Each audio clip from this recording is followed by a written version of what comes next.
What's up, fanboys and fangirls? Welcome to another episode of the Fanboys Anonymous group meeting podcast. It's been a little while since we've had a normal roundtable discussion, but we are sponsored here today from the Patreon. I'll explain that a little bit more in a few moments, but first things first, who am I? Who are you?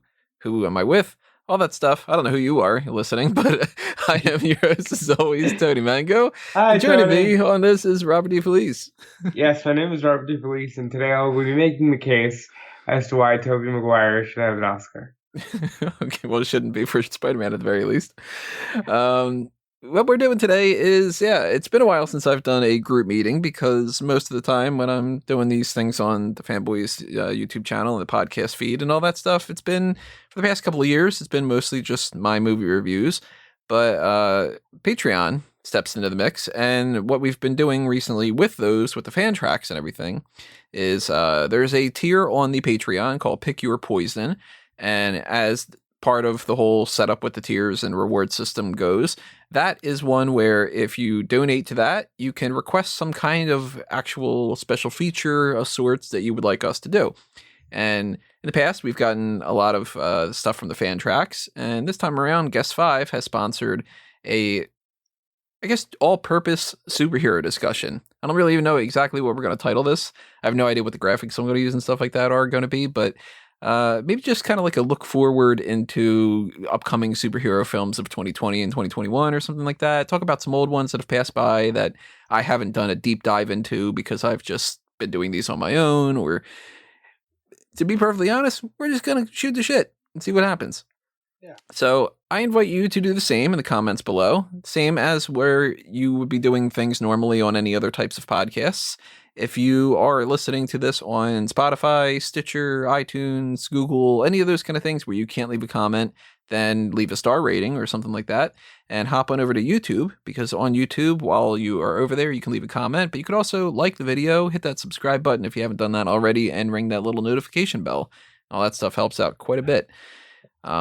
Before we move into the discussion, I will just mention that if you are not interested in the Patreon's Pick Your Poison tier, but you do want to help out in some fashion, even $1 goes a long way. And there are other tiers that reflect different types of things. I want to start getting a kind of a variation of what we do on the Smart Out Moment side of things, which is a dark cast, which are Patreon exclusive episodes. I want to do something like that for fanboys. I haven't figured out a name yet for it. I'm thinking maybe like fan service, maybe bonus tracks, something that's kind of kitschy, some kind of gimmicky pun name sort of thing. So I like fan service. I'm trying to think of what's the term people use when they're like scoping around, like when superheroes are just scoping around at night for random activity. I don't know. Fan service has been my favorite I've thought of so far. And if this was more of like a video game channel, then bonus stage, bonus level, that kind of thing could work, or, that kind of thing. But I don't know, maybe somebody's got some kind of suggestions. And if you do, then drop them in the comments below. Tell me your thoughts and what you'd like to see us do in the future, and, how we can have a little bit more fun with fanboys, because the more fanboy stuff, the better. So Hell yeah. Thank you to Guest 5 for sponsoring this, because, man, I want to just dive into so many different topics here, and the best way, I guess, for us to start, because there's no game plan here, we don't have like an itinerary sort of, is just to go with one of the things that Guest 5 had mentioned. He said, general discussion about superhero films, MCU phases 4 and 5. So let's start off with that. The next superhero movie that is coming out, other than, for instance, like Bloodshot, I think might be out already, but that's not MCU or DC. It's, it's an offshoot kind of thing. I'm pretty sure that the next superhero movie is Black Widow. And then we've got, looking on the list right now, Falcon and the Winter Soldier. Movie-wise, specifically, we've got Black Widow, The Eternals, Shang-Chi and the Legend of the Ten Rings, Doctor Strange in the Multiverse of Madness. We could go on I could talk a fucking hour about what that's supposed to be. A sequel to Spider-Man, Thor, Love and Thunder, Black Panther 2, and a couple things that they don't have set frames for like the release dates yet, but there's like Blade. There's Guardians of the Galaxy Volume 3, Captain Marvel 2, another Ant-Man movie, another Deadpool, Fantastic Four, the X-Men, all these other kind of things. What are you thinking about Black Widow? I think, it's hard for me to talk about this without talking about like Scarlett Johansson becoming public enemy number one because she says things that she maybe shouldn't say. And I think it'll be good. She's a great actress. She's good in the Black Widow. I think, especially as we go down the line here, I think after Guardians of the Galaxy, Disney and Marvel Studios were like, we can just turn anything into profit, can't we? Because honestly, 5 years ago, could you have seen a Black Widow movie? I actually, when they were doing these leading up to the Avengers, I was wondering why we didn't get one. Because I thought that what they could do, and this might have been around the time that like Cap had happened, might have been actually a little bit before Cap. I was thinking, you know what would be a good way to lead into the Avengers would be a Shield movie. And that it would be Black Widow and Hawkeye and Nick Fury, and that they would introduce them a little bit more. And I actually thought that that was going to be the tie-in to Avengers. And then when they didn't do that, I was just kind of like, wow, okay, you went straight into there. You didn't even give Hawkeye a movie. Like, he was just there for one scene in Thor, and that's it. Okay, you know? So I did think that, like, in Phase 2, we'd get a Black Widow and Hawkeye team-up movie, and we didn't get it. And in Phase 3, I thought, like, oh, well, at some point we got to do something with these guys, and then we didn't get it. I'm like, shit, okay, well, Hawkeye's going to get a TV series. We know that that's happening with Disney Plus, and for that matter, some of the other Disney Plus series that we've got going on are Falcon and the Winter Soldier, WandaVision, Loki, What If, which I don't think that that's supposed to be technically a part of the MCU, but it might be. She-Hulk, Moon Knight, and Ms. Marvel, and possibly some other ones. Like they had talked about like Hellstrom, and you know, I don't know about how that stuff's going to work out, but let's be honest, nobody gives a shit about Hellstrom. Black Widow, to me, it's coming at the wrong time. Like, you mean like they should have done it before, and it just seems out of place? Let's put it out there. Spoilers for every movie. Every movie in existence. They killed her off. And now that they're going to have to go back in time to tell a story of what happened between Civil War and Infinity War, that to me causes some problems. Because, like, we know Thunderbolt Ross is going to be in this movie. And part of me thinks that maybe they're going to try to set up the Thunderbolts. But by the time Infinity War happened, there is no Thunderbolts. So, the time frame between when this happens and Infinity War, plus the 5 years of the gap between Infinity War and Endgame, means that it's like 6, 7 years, 8 years or something, and they didn't get the Thunderbolts up and running. The fuck, you know? Like, that kind of stuff bothers me, and it makes me feel like it's a shame that they didn't do this movie before Infinity War to help explain like how she gets in with Cap and all that group again, you know? Well, the only thing I can think about is maybe throughout this journey, we set up the possibility of somebody else taking on the mantle. That's gotta be Yelena Belova. I think it's her name. Yelena Belova. Yelena something. But, like, is that where we're going here? Let me look up just in case. Yeah, Yelena Belova. Now, she used to be in the comics. That was another Black Widow. So, Florence Pugh is making a bigger name for herself. She's young. She's like 23 or something like that. She's paid, right? She 24. Wow, I almost got that right. Yeah, she was the one who was Paige and Fighting with My Family. Nice. And she, yeah, Florence Pugh here. I feel like they're setting her up to be the new Black Widow. And I feel like they're setting her up to be the Black Widow in the Thunderbolts. Because like, you're familiar with Thunderbolts, right? Very vaguely. All right, so, and I'll preface all this discussion with, I am totally not a comics uh, historian or anything like that. Check out somebody like Comics Explained on YouTube. That dude is amazing. I've been watching a lot of comics. He's so good. Rob is his name, I think, right? Yeah. I'm pretty sure, actually, yeah. So, my understanding of the Thunderbolts is Thunderbolt Ross is a part of the government, so they trust him a hell of a lot more than they trust the regular Avengers. Because, hey, are you going to trust a guy who is like a military general, or are you going to trust Spider-Man, just some kid in Queens?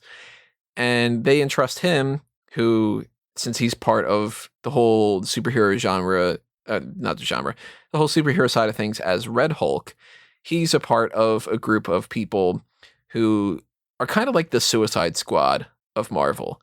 And there are a lot of villains that they can possibly be redeemed, like Taskmaster is one of them. And I got a blank on his name, from Civil War. Baron Zemo. Zemo is one of the heads of the whole situation. And it's kind of their idea of like, hey, Bullseye could potentially be a good superhero if he would be a good guy. Let's put Bullseye in there and we'll make him a good person like that. It's basically their Suicide Squad. So if they've got people that are more on the riskier side of things and they can work for the government, they work with the Thunderbolts. And it's their answer of being like the government-sponsored superhero team kind of thing. And we don't have the Avengers anymore after Endgame. Like, we kind of do, but we kind of don't. They're kind of weird about that. So it makes sense to me that the Thunderbolts would be a thing where the government would be like, look, we need to have a superhero team. And if we don't have Tony Stark and we don't have Cap anymore to really like control it, because they were the heads. I mean, let's be honest. Cap was the one heading the Avengers. Tony was the one bankrolling the whole thing. Without that, the government needs something. And we don't have Black Widow, but we can have new Black Widow. And they could even like fuck around and call her like Red Widow or, you know, something like that. I don't know anything about spiders, but like not a fan of the name Red Widow. Funny enough, I'm looking her up right now. She went by the name Crimson Widow at first. Oh, see, you're close. She went by Super Adaptoid. She was a Super Adaptoid? All right. Pale Little Spider was also a name she went by. And Ruskia. Yeah. At that point, Crimson Widow and the whole Red Russian, all that stuff, you know, the Red Room. And we have Red Guardian in this, which is like their Captain America. It's David Harbour, who is awesome. Stranger Things. Can't wait for that.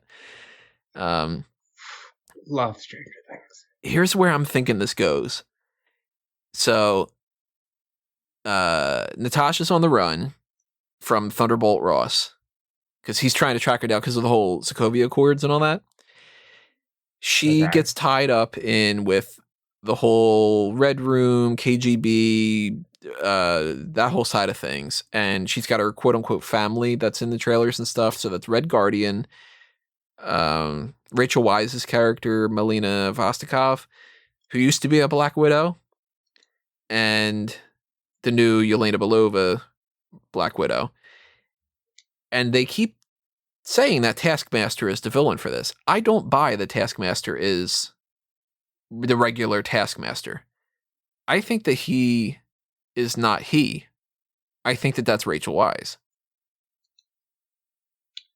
It's very possible. I mean, you've got the main hero of this is a woman, and they like to gender bend here and there. So instead of Tony Masters, who's just like a guy kind of thing, Taskmaster could just be like, we think that it's a guy, and the whole time, oh, look at that, it's actually the former Black Widow, it's Rachel, because Rachel Weisz is a big actress. Would she sign on for a part where she's just like the old, beaten down Black Widow mom? I don't think so. I think she's going to want to be Taskmaster. And then if they kill her off, they kill her off. Maybe they have another Taskmaster come in. Maybe they keep her in the mix. Maybe Yelena Belova is in the... And they're going to kill off Red Guardian. He's done. Guaranteed he's done. And they can't kill off Black Widow because she's dead. You know, it's like they can't kill her off before she died. So I think we're ending this movie with Yelena Belova takes over as Black Widow, Right. and Rachel Weisz's character turns out to be Taskmaster, and she gets signed from Thunderbolt Ross as being a part of Thunderbolts. Now, do they do the thing you mentioned? Obviously, Taskmaster, Tony Masters, right? Mm-hmm. Do they do the dumb thing where it's like Tony with an I? Yeah, like, oh, I went under the name Melina, but my real name is Tony Masters and Antonia Masters. Yeah, they could do that kind of thing, but I hate that. Cards on the table, I hate that shit. But like, I can see it happening. I wouldn't want them to make, like, I don't want that to be the case with Taskmaster. I want Taskmaster to be Taskmaster. And if they make Rachel Weisz's character a villain, like, okay, that's fine, but I still want Taskmaster to be the guy that's Taskmaster. And not just because he's a guy. I just think that there's more potential behind that than Rachel Weisz playing this character. I don't think she's going to be invested in it all that much. Right. But I got a feeling that that's like where we're going with that. And with like Falcon and the Winter Soldier, we know for a fact at this point, they've confirmed it, that Baron Zemo's in that. And I'm pretty sure we're getting Thunderbolt Ross as a part of that. Maybe Everett Ross from Civil War and Black Panther. And we're getting John Walker. So in the comics, there's been a bunch of Captain Americas. There was the dude who went by Patriot. There was John Walker was one of them. The name that he used in Endgame when he goes back with Tony and he's dressed up in like the military uniform because they're in the military base, and it's right. Roscoe Simmons, I think is the name. That guy was a Captain America in the comics too, so that was like their little nod to that. I'm thinking USA Agent, the new Captain America thing. I think he's another Thunderbolt. Now, have they announced Thunderbolts? Nope. You're just assuming we get this. I think we're getting it because I don't think that we have a movie that's like an Avengers movie announced yet, and that could be their Avengers. Like they might even call it like Dark Avengers or something like that, but they should call it Thunderbolts. Because you figure you got, I don't know, like maybe you agree, disagree, this about kind of thing. I think you're probably on the same page that I am. Falcon and Winter Soldier's got to be about, the government doesn't want Falcon to be the next Captain America. They make John Walker the next Captain America. He does the whole Mad Bomb thing, and he goes crazy. Falcon has to work his way into growing into the role.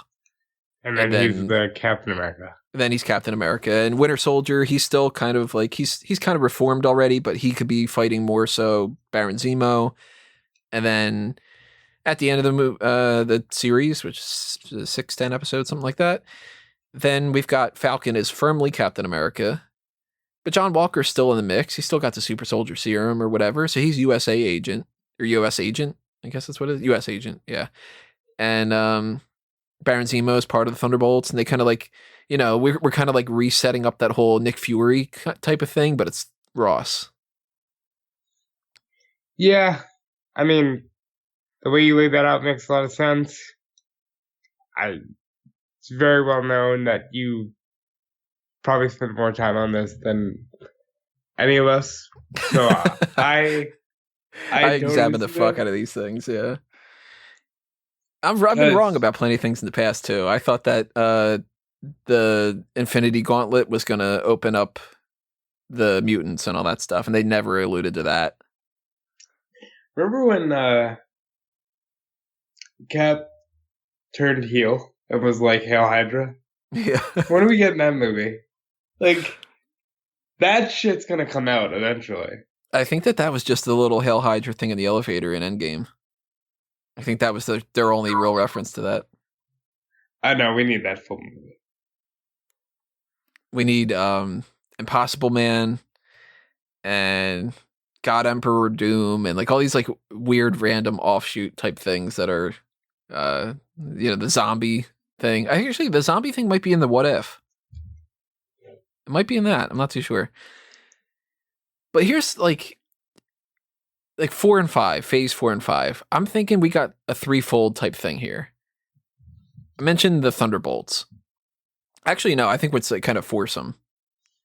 Because we got the Hawkeye series. We know what the Hawkeye series is going to be about. It's Kate Bishop.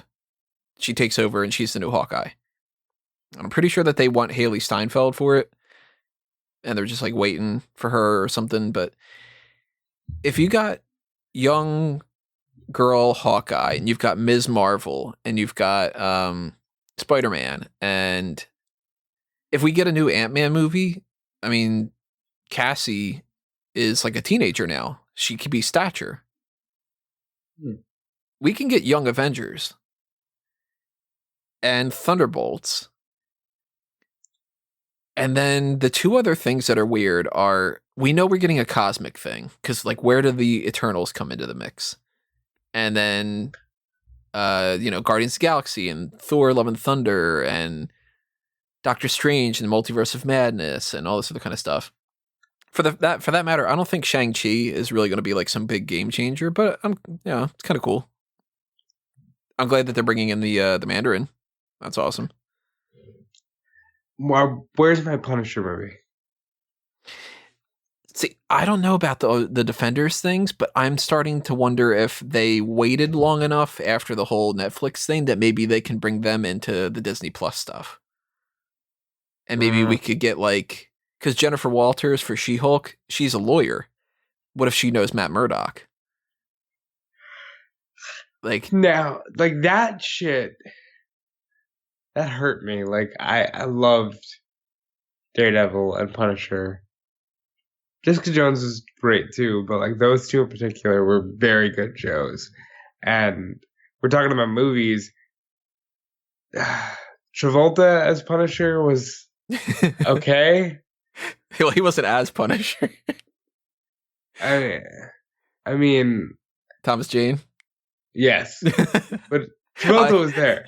I would totally watch a Travolta Punisher movie where he's Punisher. And it's just like, come on. He's just Sandy, I'm sorry. Yeah, bacon tastes good. And we don't talk about 2003 Daredevil. Like, it just... No. The director's cut's not as bad. It's not good, but it's not as bad. Yeah, well... It's got Coolio in it. You weren't expecting that. Well, I'm confused about the Eternals thing because I don't know shit about the Eternals. And I mean, when Guardians of the Galaxy came out, I was like, you can do the fucking tree movie, the tree and the raccoon. And they proved me wrong. Ended up being one of their better ones. So at this point, I'm just like, give me fucking everything. You know, you can tell me that there's a movie about, trying to think of a Big Wheel from Spider-Man. And I'd be like, here's my fucking money, you know? So I'm not excited about the Eternals, but I'm really interested, oddly enough, about Doctor Strange. I'm not a big fan of the Doctor Strange movie. It's actually my second least favorite, I think. I really enjoyed it. But this Multiverse of Madness thing is supposed to tie into WandaVision. I'm really thinking that these rumors that are happening, that they talk to Hugh Jackman and Patrick Stewart, I think that the Multiverse of Madness is going to open up all the whole X-Men and Fantastic Four and all that stuff. You know what else it could open up, Tony? Tobey Maguire resuming his role as Spider-Man. Because, like, you know, that's something that should be revisited. See, I still hate this whole Sony thing, and I have no real interest in Morbius. I'll see it, but I don't want Spider-Man crossing over into those movies and for them fucking things up. And I don't want, like, I wanted a proper Venom and a proper Carnage in a proper Spider-Man movie. I didn't want Venom versus Carnage and Spider-Man might pop in and it's not really canon kind of thing, you know? Like, I like Tom Holland as Spider-Man. I personally do not like kid Spider-Man. I You like like, more like young adult Spider-Man? yeah, like young adult college student Spider-Man.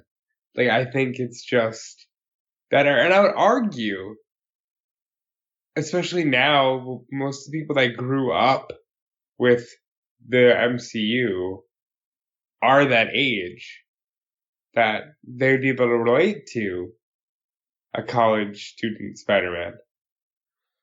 Well, I mean, if Tom Holland's in for staying on, he'll eventually get to that point. Yeah, that's true. So I I I like multiverse stuff. I enjoyed the first Doctor Strange. I know that it wasn't well received, but I just thought it was fun. I Doctor like Strange has never been a character I've been all that into. That's one of my problems. I often just do the whole Dormammu, I've come to bargain, just because I thought that that was one of the funniest things, and I'm a stupid junkie for things involving like time. I love the concept of messing with time, going back in time, just bending the universe. Well, this one I don't think is going to have anything time related other than like kind of go back and like referencing some other movies and stuff. Like, you know what I watched last night? I watched Teen Titans versus Teen Titans Go. Or How'd you like it? it's kind of funny. I mean, I've never really watched either of the series, so Oh, I'm sure okay. some of the things are kind of like lost on me. Going over But your head. it was like it's cute. You know, had some funny jokes in there where they're like singing a song and then they're like, "Why did we do that? Oh, it's to pad the runtime." Like I thought that's funny. But they reference the whole portals thing with Avengers, and it's like they have like the DC animated movies that come out now, like the the more Yeah, serious they had ones. those ones. Then they went back and they had like nice hand drawn ones. They had like random fish ones. I Mhm. enjoyed Teen Titans versus Teen Titans Go. I think that the Doctor Strange movie with the whole like WandaVision is going to open up something that Doctor Strange is going to have to fix. And when they do that, I'm thinking you get Nightmare, you get Baron Mordo, and Scarlet Witch is like kind of fucking things up and stuff. And I think that that's their opportunity to go, look, we didn't know ahead of time that we could do this with the Infinity Gauntlet, but we'll make Doctor Strange merge these universes. And we can have a reference to like, um, there's a rumor going around. I don't know if I even want to say it because in case it's true, then I don't want to spoil it for anybody. Uh, Spoiler alert. yeah, spoiler alert for this. It might be true. I don't know. I don't really buy into it, but it might be. There's a rumor going around that there's a scene in Doctor Strange where Doctor Strange pops up and like the sling ring and all that stuff, and he talks to Patrick Stewart's Charles Xavier from Logan, and Woo. then by the time that Doctor Strange fades away, Logan steps in, like how he's got the like he's in that bunker or whatever it is, or Yeah. the silo, and Logan comes in and he goes, "Oh, Charles, you're talking to yourself again," because he doesn't see Doctor Strange in there. And that would be their way of like, look, you're in the MCU, but you're really not, because it's really like you're not changing the characters. You're just that was a scene right before that popped up, and like that's a rumor. I don't buy into it, but if they met with the characters, met with the actors and stuff, they could do something like that, and it could be like maybe that's how he brings in the X-Men, and we start merging these universes together because Wanda is fucking around with the whole like it's the 50s, it's the 60s, and this whole thing. Maybe she kind of merges these universes together, and then we can start going Fantastic Four and X-Men, and that might play into Spider-Man. Because if Spider-Man's got something like that, maybe he's got a crossover thing with the Venom stuff, and maybe there's all sorts of these stupid ass things that are Sony's all like dead set on doing their Sinister Six movie. Now I'm hearing these things about like they want to do a whole Mysterio movie. It's like Why? Mysterio can't make a movie on his own. He's a villain. Like, don't do the origin of Mysterio. The origin is he made He's barf.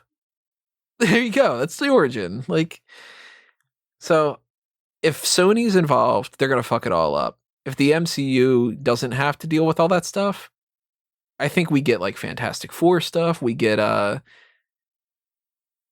like Thor: Love and Thunder could set up Galactus and the Silver Surfer.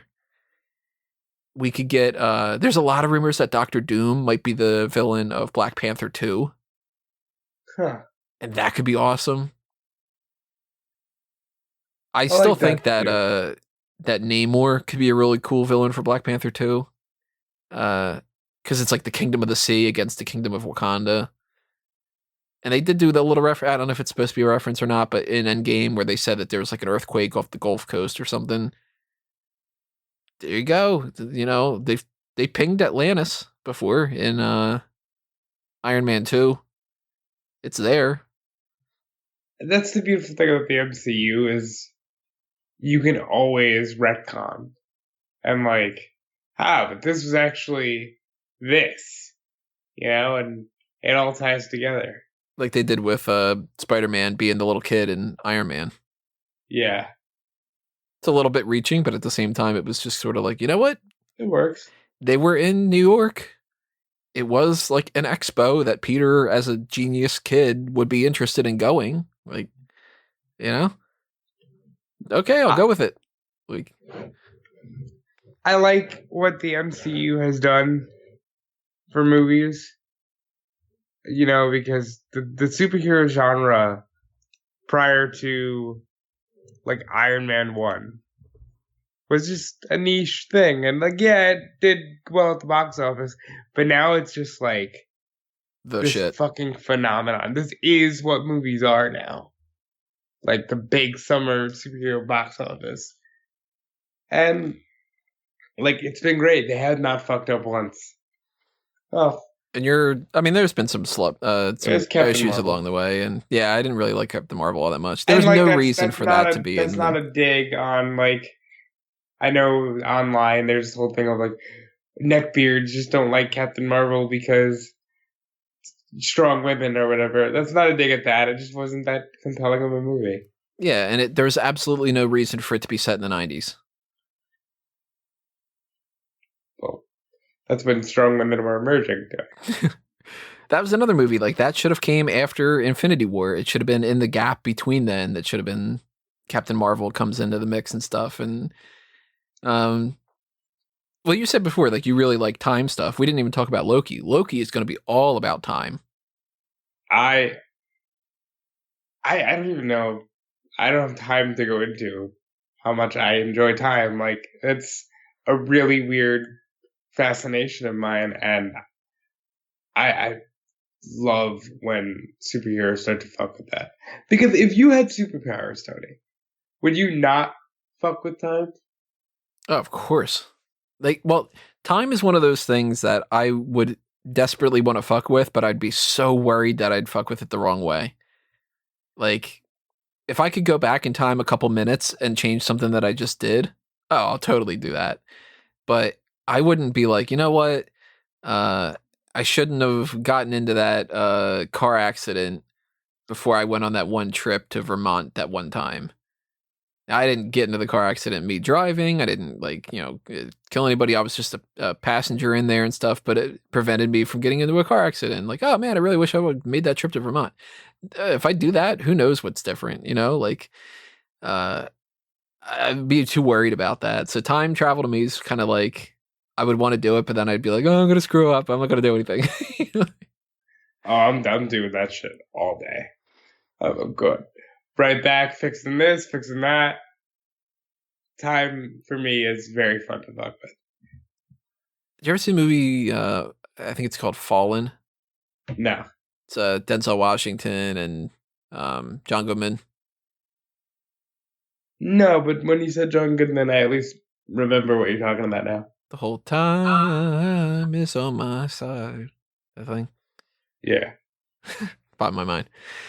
Yeah, but the Loki thing is supposed to be him going through different periods of time. And what I think they're setting up there is it's supposed to be the time variance guard or whatever. It's like police that make sure people don't mess with the time stream, kind of like the Legends of Tomorrow. And I think we're getting a setup for Kang because he's supposed to be a part of that. So if we get like we might literally, by the end of 2021, as weird as this is, we might have Young Avengers, Kang, and the whole like Fantastic Four, the X-Men, like an Into the Spider-Verse live action type thing, Don't want the it. Thunderbolts type stuff, Doctor Doom, Galactus and the Silver Surfer. We might have all that shit set up by the end of 2021. So here's the thing. I like adding all of these elements, but I don't know if all of them need to be explored individually. Like, do we need to explore Kang individually? Well, Kang's part of the whole Fantastic Four, and he could tie into trying to fix things from Infinity War and all that. Like, I'm totally down with Kang. Oh, fucking, we got the Skrulls, too. The Skrull invasion. Gotta do something with that. Huh. And Sword, like Nick Fury setting up stuff, and maybe Sword is a part of Captain Marvel, too. And there is a rumor that Rogue is going to be in Captain Marvel, too. I don't buy it at all. I think that's just people reaching for things, but... How would you... Alright, so one of the things Guest 5 brought up was, would you like to see a Marvel animated cinematic universe? How would you like to see the X-Men done? Another attempt at a live action? Or, fuck it, let's try to do something with them animated. Both. I'm Give me live action MCU, and now that they've got Disney Plus, give me an animated universe type thing, kind of like what the DC movies have going on, and give me like Spider-Man, X-Men, and like some other kind of like linchpin type things. You don't need like every character to have their own thing, because then that kind of gets watered down. But like, or maybe just have like another Avengers show or something like that, and the X-Men are a part of it, or I don't know. But like, you got a lot you could tap into with X-Men that I don't even think you could get into in the movies. Exactly. And that's why I prefer animated. And I'll be honest, live action X-Men has fucked up quite a few times. They've So I don't know if knocked I a couple need to things see. out of the park, and then they've had a lot of things where it's just like, how could you possibly be this stupid? Like, how do you Dark go Phoenix. from like X1? It's overall pretty good. You know, there's some things that are very dated at this point and stuff, but like, it's pretty good. It's 20 years ago. It was the start of all of this. Yeah, it's the first one of these. And anybody that complains that they don't have their normal suits, well, people weren't Fuck ready off. for that, you know? Mm. And they looked kind of cool. So it's like, you know, whatever. But X2, a lot of good things in that movie. X2 is great. X3, fucking dumpster fire.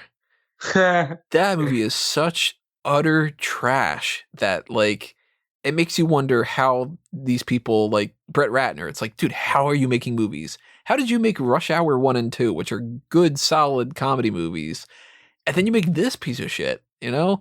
Who the fuck thought it would be a good idea to have, like...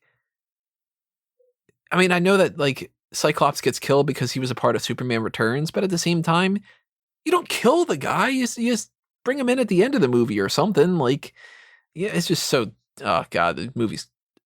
We're going to have Flea in the movie. People will tune in for that. You know, sure. That's the character people want.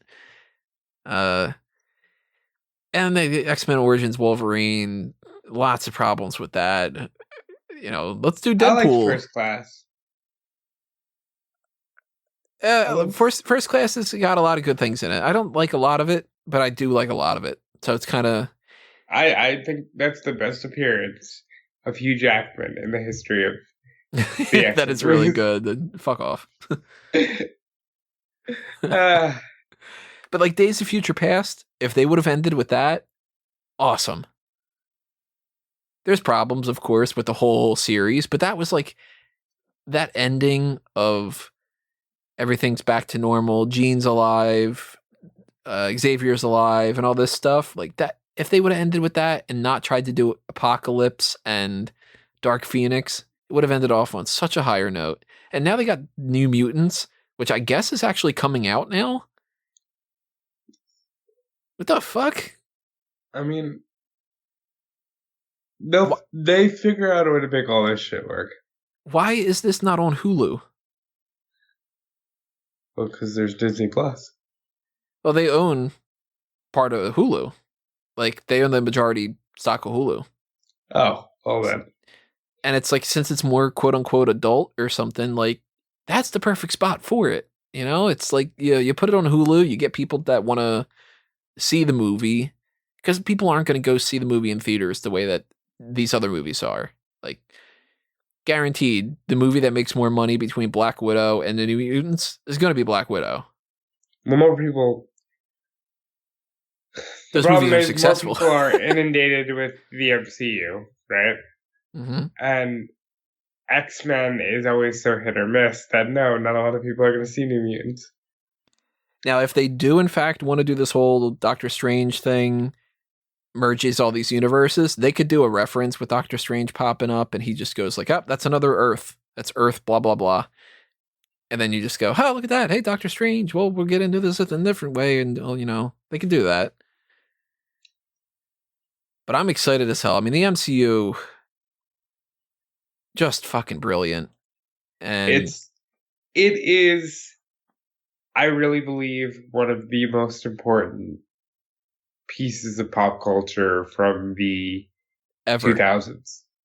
I say ever. Look at this trend of these cinematic universes that have started out of this, Yeah. 2008, I've said it before. People didn't want to go see Iron Man with me. I'm like, yo, here's a bunch of friends of mine. I'm like, yo, can you guys tell me when you want me to pick up tickets for Iron Man? And everybody's like, I don't want to see Iron Man. And I'm like, oh, all right, well, I guess I'll see it on my own. And I'm in the theater on a Monday afternoon with not a whole lot of people around because nobody wanted to go see Iron Man. And then it becomes the whole like, oh, I've always loved Thor. And you're like, fuck you, you haven't, fuck that. What the fuck you mean you've always been super invested in Ant-Man? You can't even name one of the Ant-Mans, and there's a bunch of them. So, until you can start to tell me, not that I'm like the biggest, like, let me push my glasses up and be like, well, the Black Ant was actually whatever, like, which, by the way, Ant-Man 3, if they do that, Black Ant definitely should be the villain. You know what I am a fan of, and I have been a fan of my entire life? Cheesecake? Batman. Yes. But also Batman. Yeah, let's switch over a little bit into DC stuff, which well, actually, let me wrap up another point real quick about the animated superhero things from the Sony's. If Sony were to do animated movies going forward and only animated movies that aren't connected to things, cool. Well, they did great with Spider-Verse. Yeah, and if they want to do their Sinister Six movie and it's an animated thing, go do it. Just don't make it confusing with the live action stuff. That's what they should do. And Marvel. But I would argue that point across the board. Yes, the MCU is great. But as we'll talk about with DC in a minute, that doesn't always translate. Live action isn't always better. Animated, however, you can always get away with shit. You can always do more, explore more. You're not tied to the actor or actress. Yeah, you can recast and people don't get as upset about things, and except when it's Kevin Conroy. Yeah. I love animated stuff, and I wish they would do more. Well, DC, their big issue is they didn't know what the fuck they were doing. Like, what are your impressions of the movies we've gotten so far? Going back to Man of Steel. Man of Steel was okay. Batman vs. Superman was awful. 75% of Justice League was okay. And then Superman came and shit on the whole movie. I'll never forget that feeling. I had two large problems with Justice League. The first was they made Batman a dick. Like, not like how Bruce Wayne is typically a dick, but like, I'm a snob and my superpower is money. And they made him, a good foil for Wonder Woman to push around. So it's like, yeah, you tell that rich, snobby white boy to suck a dick. You go. And then fucking Superman pops up and it's just like, This has been a problem for you? Bang, bang, bang. Done. Way to just undercut the entire team, pal. I was never more frustrated with the movie in my life. There's issues with these movies that are not game changers for me that I still think are problems. Like Man of Steel, I feel is very good, but it's also got a couple little things that I don't like about it. Like I've never liked Amy Adams as Lois, for instance. I think it's kind of weird that she is and looks older than Clark, and I don't think that she's got that like chutzpah to her. You know, she needs a little bit more spunk. And I liked the whole alien invasion side of things. I didn't like how they didn't have Jimmy Olsen. I don't understand this Jenny Jerwich character. I'm like, well, why isn't she just Jimmy Olsen? That just what? Why? You And know why. even then, why not make it Jenny Olsen then? You know, at least at Just that say, point, you're going along with it. And you're kind of winking and nodding. Not just like, no, we're going to have a person who works for the Daily Planet and she's alongside Lois and she gets in danger and Superman saves that person and they're younger and they are not Jimmy Olsen. And you're like, God damn it. At that point, why do you have General Swanwick, who I was thinking to myself, I'm like, that should be Lois's dad, General Sam Lane. That way you have the general who doesn't trust Superman and his daughter who is in love with Superman. Makes so much more fucking sense. But then well, again, we're you know, talking about a cinematic universe that cast Jesse Eisenberg. that's the biggest problem with Batman v Superman. Easily the biggest problem. People like to bitch and complain about the Martha thing. Part of me loved the Martha thing. The execution of it is garbage. I'll admit that. Why is Batman doing the whole "why is that her name" like that kind of thing? But I love the idea that they called into attention. It's like they've got the same mom's name, and that's something for Bruce to just have his humanity regained a little bit and stuff. And but they just could have executed it better, you know. Uh, But why Jesse Eisenberg, huh? there's no excuse. Supposedly, he was in talks to be Riddler, That's a good. and I could have bought into that for sure. But they could have cast like I had a whole bit list of different people back in the day. I was just like, Bradley Cooper could be a really good Lex Luthor. John Hamm could be a fantastic Lex Luthor. I had characters and actors and stuff from all over the place that because sometimes, they like to change the races of characters and stuff like that. And sometimes I'm totally cool with it. Sometimes it kind of depends. Like Sam Jackson, Nick Fury is infinitely better than white Nick Fury, Yeah, And to me, if they would have I'd be said down with the Black Lex Luthor. yeah, I'd be cool with it, depending on who they ended up casting. If they were like Chris Rock, I'd be like, fuck no, he can't be Lex Luthor. But I'm blanking on somebody who could be the right age because age is another thing that goes along with it. Lex should be around the same age as Superman, and No Rock. nah, Rock's not. He's too charismatic for that. That's, He is great for Black Adam. I don't know why they're doing a Black Adam movie. We'll talk about that in a few minutes, but I was just sort of like, well, like John Hamm, Bradley Cooper, Timothy Oliphant could have been potentially a good one.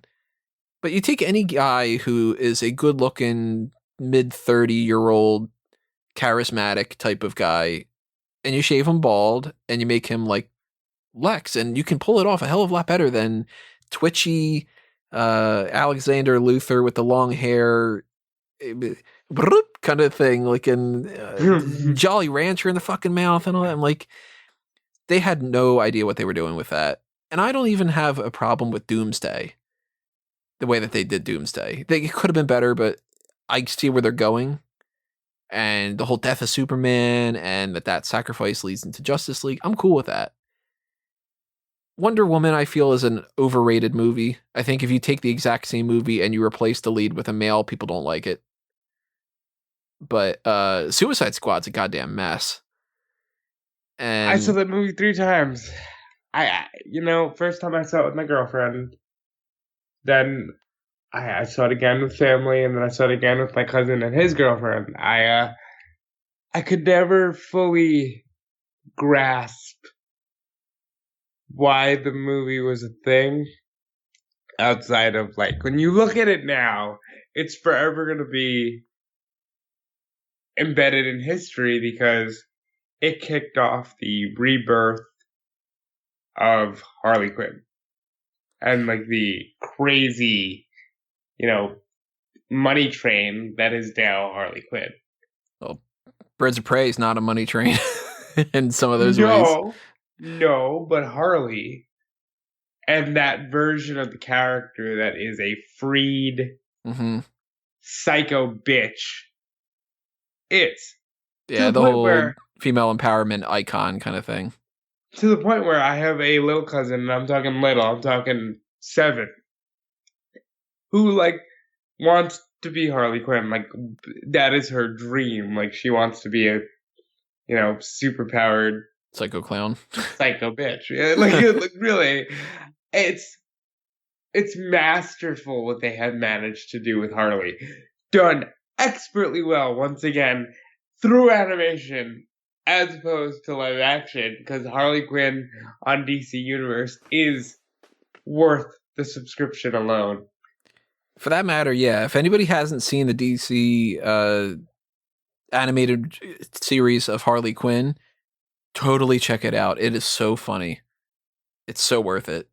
And if you watched Titans season 1 and you didn't love it, I didn't love it either. Season 2, so much better. Can't wait for season 3. I should have given Doom Patrol more of a chance. I watched about 6 episodes of it, and I was just like, you know, it's quirky for the sake of quirky. That bugs me. That kind of thing. Anytime people do that kind of shit, that's one of the reasons why I didn't like Birds of Prey. Like, and the fantabulous emancipation of one Harley Quinn. Fuck you. Here's 2 middle fingers. Go jerk yourself off. You know, and that's why they had to change the title. Then it's Harley Quinn Birds of Prey. You should have just done that from well, you shouldn't have done that from the beginning. You should have done an actual Birds of Prey. Yeah. But like you would have made more money had you just not put the Birds of Prey in there. Or had them in there but not in the title. Mm-hmm. And it should have just been Harley Quinn. You'd have made so much fucking money.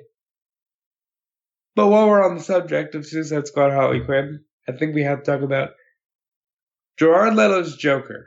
And I say this as a monumental fan of Jared Leto, 30 Seconds to Mars, him as an actor, everything he's done, was god awful.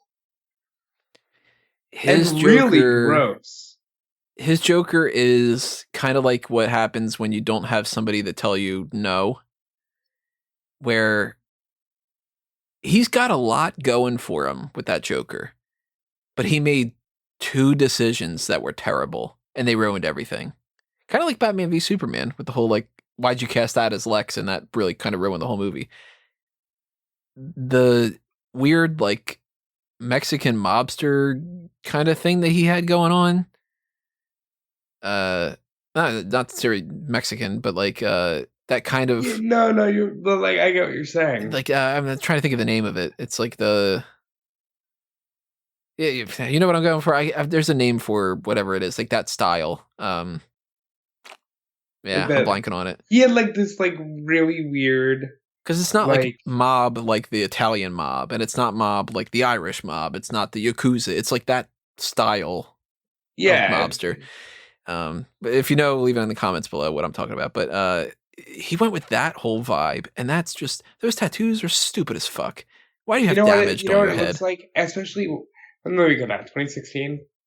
Something like that. It looked like 2001, and somebody had just finished jamming out to Limp Bizkit and was like, I know how we're going to bring the Joker into this era. I don't know how that landed in 2016. Because I can almost forgive it if this movie was made 15 years prior. Where like everything was about being extreme. Because that's what he looks like. Like, but why the fuck does he look like that? Now, if you take those tattoos and stuff away, and you make him not do the hunka hunka line, then I don't think it's bad. I think Jared Leto should get a second chance. If they make him, I mean, at this point, I'm kind of over the Harley Quinn side of things anyway, and Harley's going to be back in the Suicide Squad, which to me, why the fuck are you making Suicide Squad 2 and you're calling it the Suicide Squad? It's not a reboot. Just call it Suicide Squad 2 or call it Suicide Squad blah blah blah, like the Suicide Squad. You're not convincing people that it's different. Yeah. It's got it's got some of the same characters. That's the problem. It's not a reboot. It's got John Cena too, doesn't it? John Cena, it's got Idris Elba is playing some character that I'm still not sure yet. I'm hoping that he's playing Bronze Tiger, but I don't know for sure. I think there's rumors going around that he's Vigilante, but he's not even like Vigilante from like the horse and stuff like that. It's just like some other Vigilante that Did they confirm John's role yet? No, right? I think he's like something that starts with a P. Like he's not like Prometheus because that's not it, but he's something weird. They got like Ratcatcher in this, and they got Polka Dot Man, and they got Mongol, the female version of Mongol. Like I never would have imagined that they would have put her in there. It's kind of strange. I don't know. Like there's all I don't know for sure if it's true or not, but there's rumors that Idris Elba was cast as Deadshot. And then they were like, you know what? Let's not make that just a reboot of Deadshot. Let's actually just change it to a different character. But they're going to give him the same exact story of the whole, like, that he's got a kid. And if that's the case, that's stupid. Huh. There shouldn't be a Suicide Squad 2 because the first one sucked. So wait and then reboot it later on. It was good animated. I'm going to make this fucking point. Like, animated movies are very good. I get that somehow it's more acceptable for you people to go to the movies and watch live action actors because you feel like too much of a kid if you go and see a superhero movie that's a cartoon. You know what was pretty funny? When I went to see Sonic the Hedgehog, they're running all these trailers ahead of time for like Onward and Scooby-Doo movie and all that. That was good. At one I would point, go see Scooby-Doo. I'm not going to see that one. I'm not into Scooby-Doo, and I'm especially not into Scooby-Doo that just talks normally. But at one point in the trailers, I'm sitting there thinking to myself, what's with all these fucking kids movies? And I'm like, oh wait, I'm seeing Sonic the Hedgehog. Like, it is supposed to be for kids. It's not just because it came out when I was a kid that it's like suddenly an adult thing. Like, yeah, I had a brain fart when it came to that. But yeah, like they could have got away with that. I didn't see the same kind of trailers when I went to see The Lodge or Parasite. No, I highly doubt you would have. These movies coming out, like we've got the Suicide Squad. I have more faith in James Gunn doing a better movie than David Ayer trying to do a movie in like 3 weeks because they didn't give him any time to write that script too. I'm not blaming David Ayer for this. And all the studio notes and stuff, they fucked over that movie. James Gunn will do a better job, but I don't think that this is going to be good. And I know Wonder Woman is not going to be all that great. 1984? Wonder Woman 1984? There is no way this movie is great. 2 reasons why. Well, 3 reasons why. Number 1, to reiterate my point from before, the first Wonder Woman is not that great. It's fine. But it's people acted like it was like one of the best superhero movies of all time. And I'm like, this is Captain America, but with people that have less of a relationship. Can you name me any of the people that she went to war with other than Steve? Nope. Exactly. Just goes to show you what those characters were like. This movie, they're doing that whole thing that the X-Men movies did and a lot of other things did where they're like, wouldn't it be interesting if we set it in this time frame? Oh, the 80s are interesting. Why don't we do that? Stranger Things is popular. There's no need for it to be in 1984 other than for them to goof around with the setting of 1984. And you know that's what they want to do. That's exactly what it is. And I mean, I love the rendition of Blue Monday that's in the trailer, that synthwave version. Blue Monday is a great song. Very good song. I love synthwave. You put them together and you just got a nice It's very good. But the script for this leaked. And I read the script. And it sucks. So everything so far that's come up about this movie has pointed in the direction of that script being real. And it's just not good.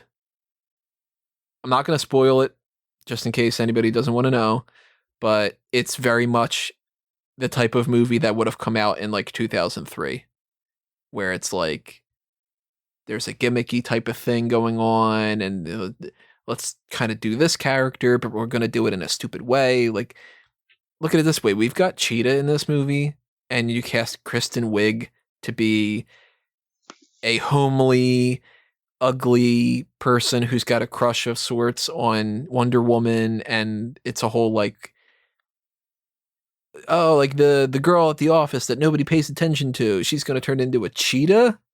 The fuck? She's going to be on the prowl, Tony. Ugh.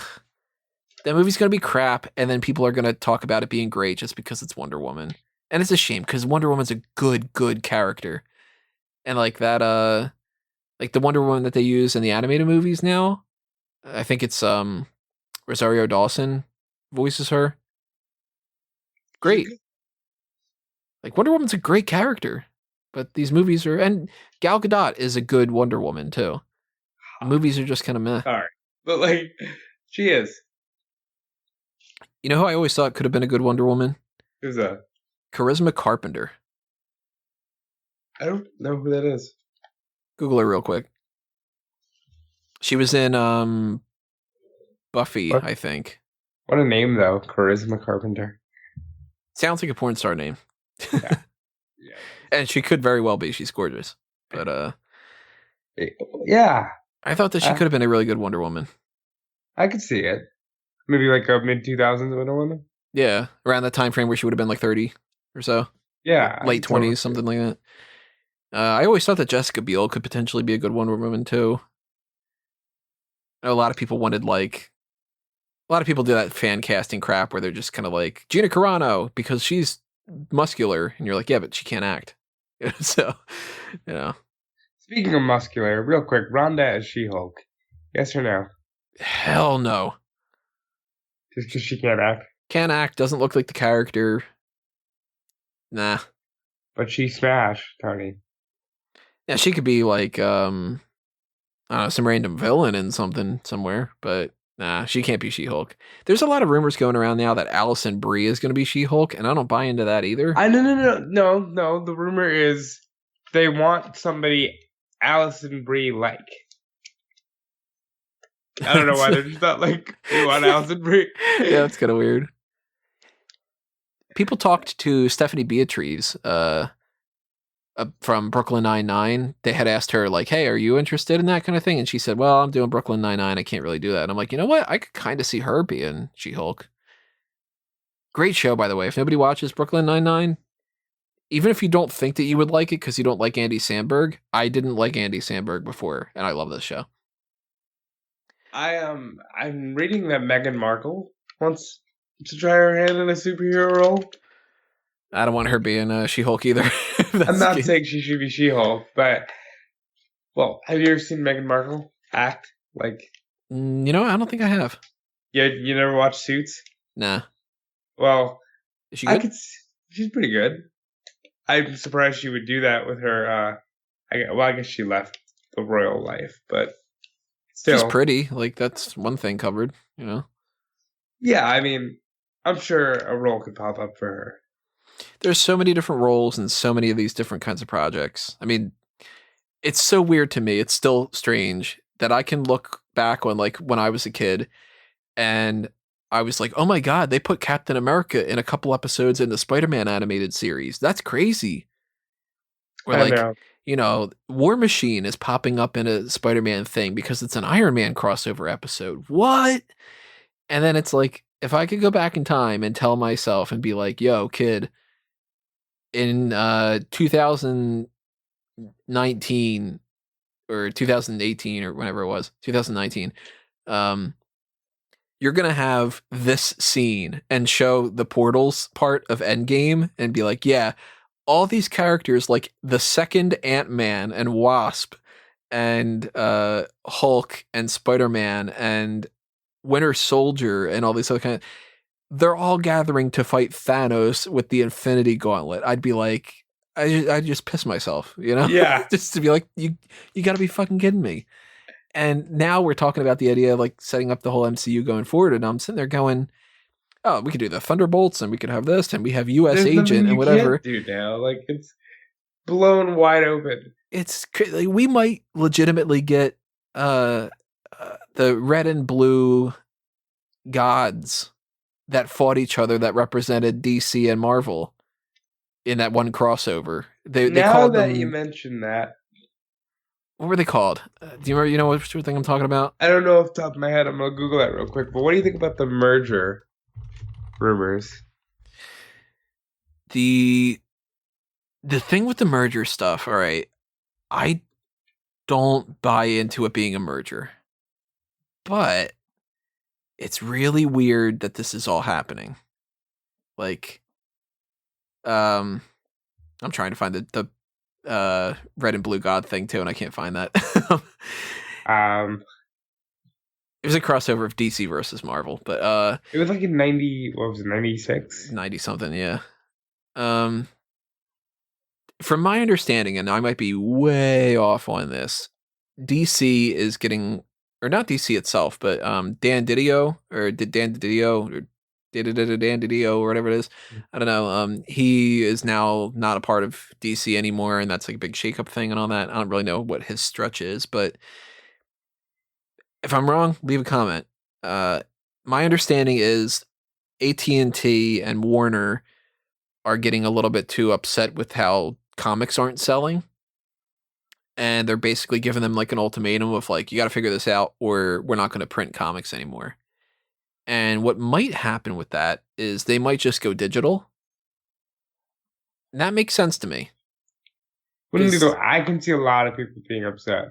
Oh, a lot of people would be, because a lot of people collect comics and stuff, but they kind of tapped into that market a little bit too much. There's been lots of criticism of things like variant covers and stuff where it's just trying to milk money out of people who collect things. I'm looking at this, they're just called the Brothers. Blue, it seems. Brother, whatever, and there's like a big red one and a big blue one. They're just the Brothers. Yeah. Like, we might get that in a movie at some point. Isn't that insane? We fucking will. But I don't know about this whole thing with the comics thing. I can't see, for instance, like, because they want to do this whole thing potentially where other people can license the comics. Disney's not going to want to license the comics. They're going to want to own the comics. And they could buy it off of them. But if you are Marvel and you have all these other kind of things, you can't really like Batman can't work in Marvel. You can't do crossovers with it. Just temporary little things here and there, but like you can't just be like, oh, Gotham's a part of the Marvel Cinematic Universe now. It can't work. And Superman just can't work with Thor and all that. But even the idea of Disney buying that out, Warner Brothers gets so much money based off of these movies and, you know, TV shows and things just from Batman alone. If Sony thinks that they can sell Spider-Man's movie rights, just the movie rights, to Disney for like $50 billion or whatever the fuck they were talking about, how much money would DC have to charge, you know? Right. That would have to be at least $100 billion. And listen, that DC is insane. I want to make that clear. I'm sorry, Disney owns everything. And they will at some point own WWE. They will at some point own DC. One day we're just going to be living in a giant planet with mouse ears. Okay? You know what it's going to be? Disney World. Fuck.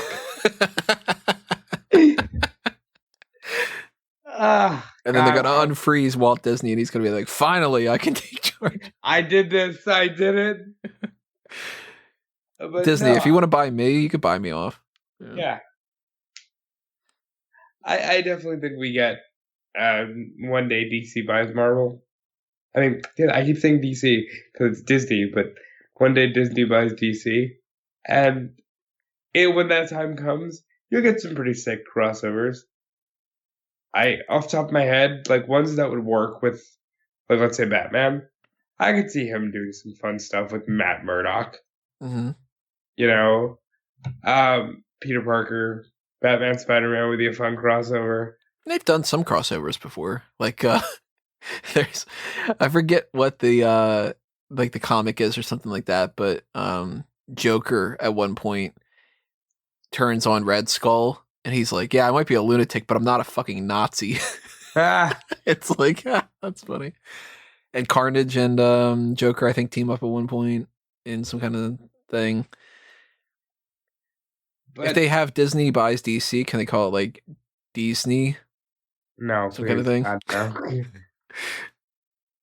no. um, I think it happens, but I think that's way down the line, or it could be tomorrow with how these years have been going. At least right now, DC's movie side of things, still, they do this kind of shit where they've been doing this for years now, where they're like, we're doing a Nightwing movie, we're doing a Barbara Gordon Batgirl movie, we're doing this movie, that movie, that movie, that movie, that movie, and then none of them happen. And in the meantime, it's been like, I don't know, 6 different directors for the Flash movie. And I guess that's still happening. It's supposed to be scheduled for July 2022. And that's supposed to be potentially Flashpoint. We got Black Adam, we got Shazam 2, we got Aquaman 2, and we got the Batman. And they still haven't given a name to this whole thing, too, because we got like Joker is not a part of this continuity. And the Batman, I guess, isn't going to be a part of it because that wouldn't make any sense. And they've I never thought called it. they were going to be a part of it. They might. I don't know. But Well, like, not like because they're not going to have Ben Affleck be Batman again. no, but they might do something with Flashpoint. Because the whole point of Flashpoint was you go back in time, you screw up the continuity, and then you go back and you fix it, but things are changed. And there is a rumor that they can do the story element of Flashpoint that's in the comics and it's in the animated show or animated movie of Aquaman versus Wonder Woman. So we might get Flashpoint and we might get Aquaman and Wonder Woman against each other in that movie, and they might reset things and then have what's his face? The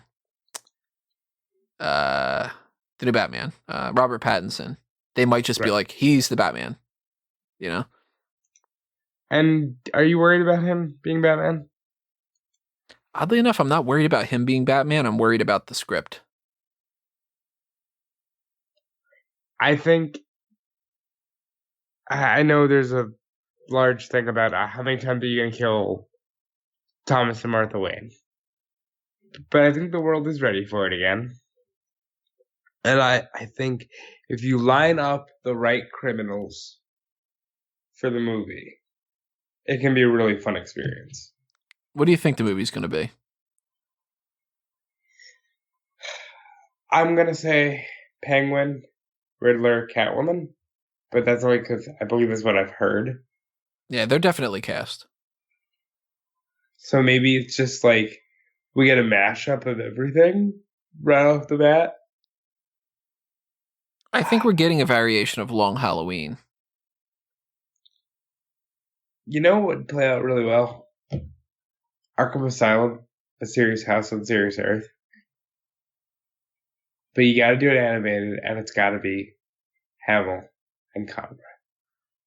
Like, that book is for people who are really sick in the head.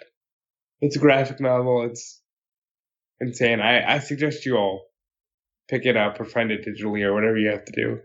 But I think that would make for a good story. They'd have to tone it down a lot to do it in theaters. Fuck it, rated R. Rated X. I don't think they do it with Batman because kids are gonna want to see a Batman movie. I still think that they should do a rated R Batman movie at some point. Just to try it, you know?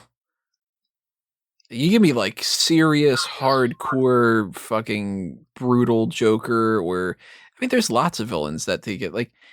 You can't really go much rated R with Penguin, for instance. Which, by the way, my favorite Penguin is Businessman Penguin, not the weird creature Danny DeVito. As much as I love Batman Returns from a kid, I like the whole like he owns the Iceberg Lounge, and you're just kind of like, hey, fuck that guy. But he's like, I'm a legitimate businessman. Like I like that kind of thing. I Did hope you we like get that. Gotham? I liked what Gotham could have been, but I didn't like Gotham. I like the Penguin in Gotham. Yeah, he was good. Pretty much everything else was terrible. Although the kid that played Joker, he was good. Cameron Monaghan, I think is his name. He did a good job for what they gave him. But that series was just why is Bruce like 9 and they already have Mad Hatter and shit? Come on. Yeah, I It understand why you didn't like it. it should have they advertised it ahead of time as being a GCPD show, and it was supposed to be like follow like Crispus Allen and Jim Corrigan and Renee Montoya and Commissioner Gordon, and it was supposed to be like while Batman is happening, and that they just like Batman's not really on the show, and maybe like a couple instances here and there you see like a shadow of Batman, and people are just like, oh, I almost saw the Batman, and like that would have been a cool show, like a merger between like a superhero thing and like a Law and Order type thing. I'd be super into that. And then they're like, no, how about instead we've got Mr. Freeze becomes Mr. Freeze, and Fish Mooney or whatever her name was. That her name, Fish Mooney? Yes, Yeah. Mr. Freeze would make for a great movie, live action. Not talking Arnold. Although we can talk Arnold because it could be a wild discussion. That totally has to be a fan track in the future. Chill out. Freeze can be a great story if taken seriously. Freeze is as much as I love the Joker, Freeze is probably the best origin story for a supervillain. I think here's something that I need to do a tier list of is Batman villains, because I'm a big fan of some of the ones that people don't even really give a whole lot of credit to. Not that they're like tier number 1 or something, but like, for instance, like in this new Batman movie, I want Firefly. And like, just because, like if Batman's going to have an action scene, it'd be cool to have him fight a guy who's in like a flying kind of outfit and he's got, the flamethrower and stuff. That'd be cool. We haven't seen that yet. And like we haven't seen Clayface in one of these movies yet. And Clayface can have some fun stuff going on. And that could have been really good for like a Justice League movie or something. Like just they're fucking around with that. But I'm really hoping, for instance, that this Batman movie, Riddler is the main villain, and that he's the one kind of manipulating everything, and maybe they can even tie in Calendar Man, and they could tie in Holiday and the Reaper, like any of those kind of things from Long Halloween. And like Riddler, if you play Riddler right, Riddler is amazing. And people act like he should be the Jim Carrey version all the time. And it's not my Riddler. Whoa. Hey, got news for you, bud. That was my first movie experience ever. There's a soft spot in this heart for Jim Carrey as the Joker.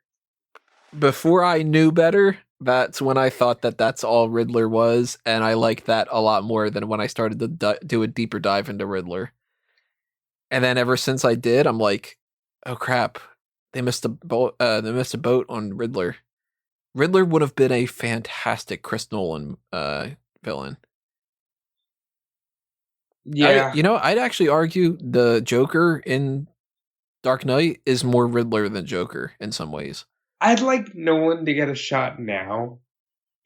I feel like the early 2010s, this is a time period of like, we're not fully extreme like the early 2000s, but everything is very muted, very bleak.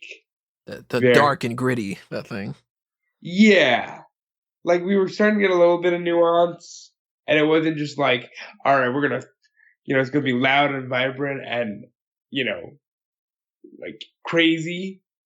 It was nuanced, but I feel like because of that, we got Bane, Tom Hardy's Bane, and we got Raja Ghul. And I might be in the minority here. I'm not crazy about Raj Ghul From the because, movie or in general? in general, but especially the movie. You go with Raz or Raish? Oh, I usually it depends on what they're saying. I've been saying Raja. Sometimes they go Rich Ghul. It just depends on, I guess, how I'm feeling at the moment. I always feel like it But should be Raz if the person's American, because Americans will never really bother to pronounce things Raish, 100% right. yeah. And that it should be like, if you're in another country, they should be like Raish Agul or whatever. And then it's like, that's Raz. That kind of thing. But like, imagine we got a good Joker, even though even that Joker was very muted and bleak. But we got a good Joker. A Riddler in that style would have been good. A Penguin in that style would have been good. Freeze in that style would have been good. Now I'd like to see what Nolan can do with a little bit more color, because we're in an era now where we're like, nobody really knows anything anymore. Where you can't just be a billionaire playboy, because as we saw in Justice League, they're gonna rip you to shit just for existing. Like, I'd like to see how the Batman is gonna handle that. And because I've been spoiled by the DC animated stuff, I gotta be honest, I'm not that excited. About the Batman? Yeah. I feel like there's a lot of potential, but I can't speak to some of the things that have happened with the movie that are just obviously like pure speculation. And I didn't see the Planet of the Apes movies. So I don't know how good or bad Matt Reeves is for certain things, because I saw Cloverfield, but Cloverfield's a completely different animal than what this is going to be. And I haven't seen any of his other movies, like Under Siege 2, Dark Territory, no idea. Let Me In, didn't see it. So Dawn of the Planet of the Apes and War of the Planet of the Apes, or War for the Planet of the Apes, I didn't see them, so I can't be like, Matt Reeves is so good and I can't wait to see whatever. So I can't tell if I'm going to really like his movie. And I think that some of the casting is concerning, because if you tell me Andy Serkis is in a Batman movie and Penguin's in the movie and he's not Penguin, he's Alfred, I'm like, what the hell? He would have been a great Penguin. And then you say Colin Farrell is the Penguin, I'm like, he would have been a great Harvey Dent. And then you're like, Harvey Dent's in the movie and it might be Peter Sarsgaard, and I'm like, why is he Harvey Dent? And then I don't dislike we talked earlier about the idea like they change races for different characters, and sometimes it's good, sometimes it's bad, sometimes whatever. I don't dislike the idea of Jeffrey Wright playing Commissioner Gordon in any kind of like, well, he can't be black, that kind of thing. But I feel like Jeffrey Wright, I haven't seen him be as like, not fun. What's a good word for it? Like I kind of need Gordon to be a little bit more boisterous. He's very low talking and very gravelly, and that's Batman. So I don't want Batman to not seem as much like Batman when he's talking to Gordon, because Gordon is being a little Batman-ish. You know what I mean? Right. Like, I want Gordon to be like Gary Oldman was a great Commissioner Gordon. And that's because that's a big offset between Commissioner Gordon and Batman, because Gordon's just like, hey, what if we were on rooftops and whatever? And Batman's like, hey, fuck you, pal. Like, that kind of thing. And in the animated series, we've got, Commissioner Gordon. I'm blanking on who voices him, but it's the real Commissioner Gordon. Like that's my Commissioner Gordon, and that's my Batman. So I want the whole like where he could be like Jim, and then Gordon will be like, hey, like, that's Batman and whatever. He shouldn't be campy, he shouldn't be stupid, but he shouldn't be the one that's like, the grizzled veteran, whatever, who's the dark, mysterious one. And that's what Jeffrey Wright plays best. And yeah, I don't know. Like, I don't want to see Jeffrey, the new Bond movie's coming out, which, by the way, Christopher Nolan, I really want him to do a Bond movie. Jeffrey Wright plays Felix Leiter, and he's a great Felix Leiter. But when you put Felix Leiter with that gravelly voice next to Batman, he needs to play a different part, and I haven't seen him play that yet. In Westworld, in Hunger Games, he hasn't been that type of thing, so he could pull it off potentially, whatever. I don't know if I like Zoe Kravitz as Catwoman. So I'd be willing to give it a shot. It's a possibility. I don't feel that that's as big of a problem as like some of the other ones. Like, I mean, again, like Andy Serkis should be Penguin. He shouldn't be Alfred. That's weird. And I haven't seen Pattinson enough in anything to really judge whether he could pull it off, but he looks like it. He looks good. The suit looks good. If the suit's the finished version of the suit, I don't like it.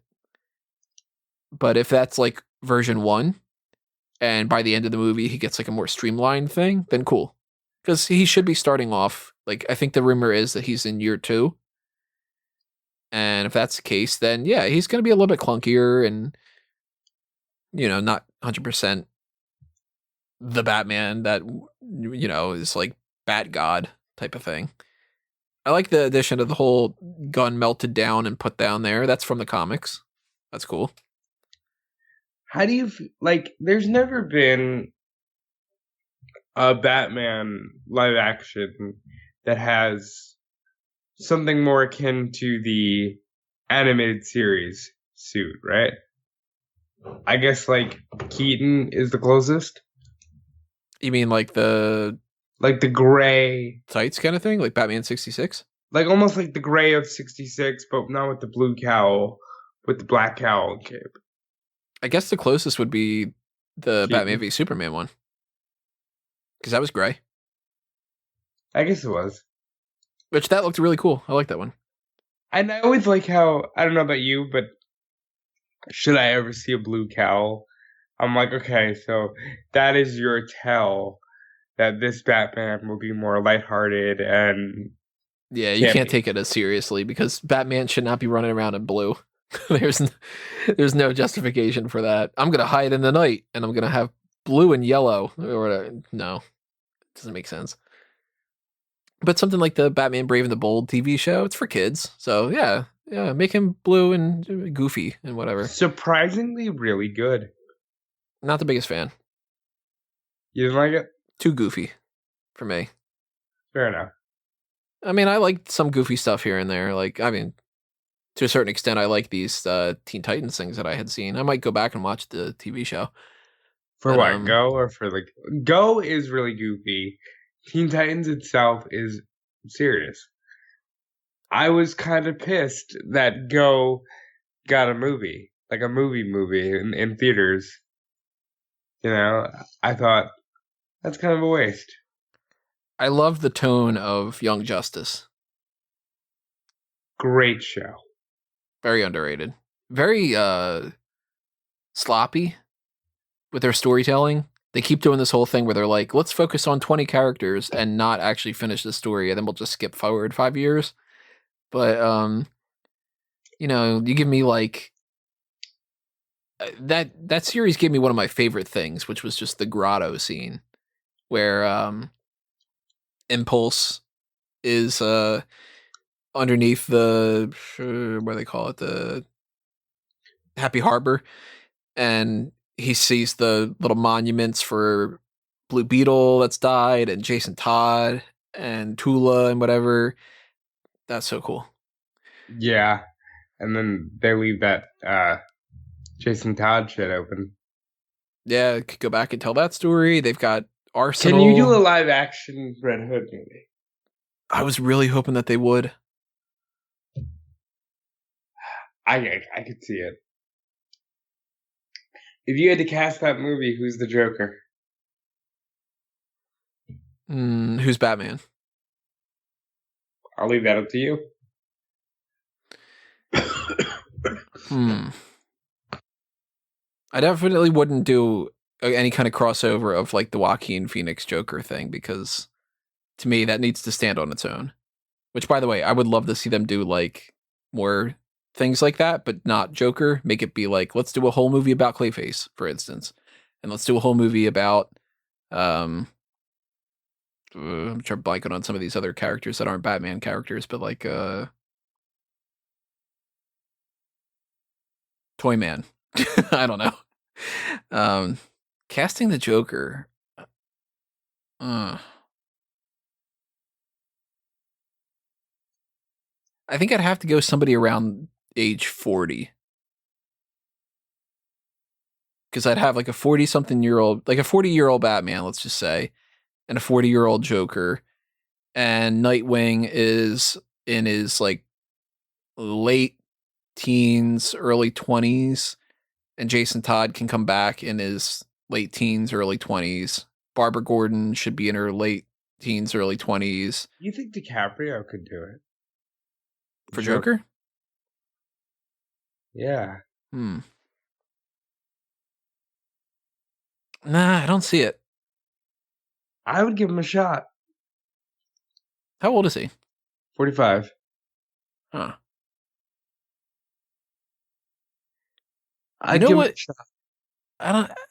I feel like anytime you try to cast somebody who is too like wacky, it starts to feel like they would just be wacky the way that they normally are. And if you cast somebody too serious, it's hard to tell what they would do. Like I hated the Heath Ledger announcement. I remember being just like, what the fuck? Heath Ledger, the dude from A Knight's Tale, like that guy is gonna be the fucking Joker. Come on.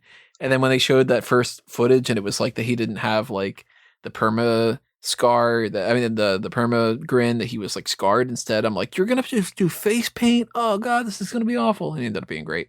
So it's like, what do I know? But like Is that your favorite? I mean, out of outside of it. to a certain extent, Nicholson still might be. I think I'm now of the opinion that Nicholson is too, like, I love the 80s and the early 90s, but Nicholson might be a little too fun for me. But he's more Caesar Romero than Mark Hamill. I think you need a mix between Nicholson and Ledger. And you might have gotten that with Leto without the stupid fucking tattoos and stuff if he would have had been in a better movie. Because I like Joker, the movie. Joker's great. That was a great movie. I don't know. It has It's to not be a one Joker. shot. Yeah, that's the thing. That can't be Joker with a Batman thing. It's a one shot. It's like when you watch you know, some kind of Elseworlds thing, and it's like, what if in this story, like Gotham by Gaslight or something, or like we just watched, I watched Red Sun, the Superman one, and that's like, okay, for a one shot, that's a cool story. I didn't really love the movie, but I really like the story of I love like, Red Sun. As far as like the plot, yeah, like the plot, very cool. very, very cool. Execution of the animated film leaves a lot to be desired, but you couldn't take that and then go, okay, that's our Superman going forward. It's no, that doesn't work that way. Like, and this Do is people like, get that? Like, are we at an age where young people wouldn't get that? Like, why that was a thing? Because, you know, like the Cold War was such a big thing. I mean, maybe now with the way Russia's come back up, that's why they did it now, because politically Russia is such a focus again. But, like, that was probably so cool back when the Cold War was a thing. well, I think Red Sun came out only like in the past decade or so. No, Didn't I it? don't know. Hold on, let me see. Let me double check I that. could be wrong. I'm assuming because of what it is. Well, it's Mark Millar had written it, and I don't think that he had been writing in like the 80s or anything like that. He might have been though. I mean, that guy's been, he did like Kick Ass. It's just 2003 is when it Yeah, happened. 04. Okay. Um, Very quick side shoot here. Mark Millar with his kind of stuff. Have you seen Kick Ass? I have. Did you Great. see Kingsman? I have. What do you think about Kick-Ass 2 and Kingsman 2? Don't like Kick-Ass 2 as much. Don't like Kingsman 2 as much. So I fucking love Kick-Ass, and I even more so love Kingsman. And Kick-Ass 2, Jeff Wadlow did that, not Matt Vaughn. And I feel like Kick-Ass 2, it's not as good as Kick-Ass 1, but it's a very, very good sequel. Like, they have the same tone, they take it in a direction that I like, they do a lot of things like that. I was a big fan of it, and I was like, you know what, man, I can't wait for Kick-Ass 3, and of course they're just like not doing it. So then when Kingsman 2 goes on, and Kingsman ends up being amazing, and I'm like, oh, we're getting Kingsman 2, I was so disappointed with Kingsman 2. Are you gonna watch the prequel? Definitely. And I want to revisit it because I haven't rewatched Kingsman 2. I haven't seen it a second time, but yeah, I was disappointed with that. But I don't know if I'm going to see Bloodshot. That's another Mark Millar thing. I might. At the very least, I'll probably end up watching it when it's like on VOD or something, but I don't know if I really want to go out over the course of the next couple of weeks with like this whole WrestleMania thing. I don't know if I want to spend the time to go watch a Vin Diesel Bloodshot movie. I think you absolutely should because of what the other facets of your life looks like. That I need the break. Yeah. It might be the case. I did get my tickets for the Bond movie that's coming out in April, so. I know that your girlfriend does, but do you like Billie Eilish? The song itself is a pleasant song to listen to, but I can't sing along with it. And I'm warming up to the song. Her other music, I haven't really paid all that much attention to it. Caroline will play it in the background and I'll be like, it sounds kind of catchy, or nah, that sounds like crap, or whatever. I like the song. I think I heard her play it at the Brit Awards. Really good. Really good for a Bond movie. Worried about this Bond movie, but that's another that's another group meeting. There is a very good chance that when that Bond movie comes out, there's a review point where I'm just like, and why the fuck would you just one of those rants. So like a Crown Jewel type rant. The Batman, it might be one of those. Like, they might screw up the Batman, and Batman is my favorite fictional character in the history of all media. So if you fuck up Batman, I'm not a big fan, Now I'm thinking of that Key and Peele sketch of the, you don't fuck with the Batmans.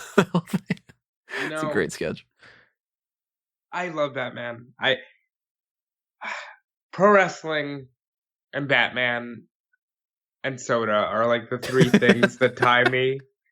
And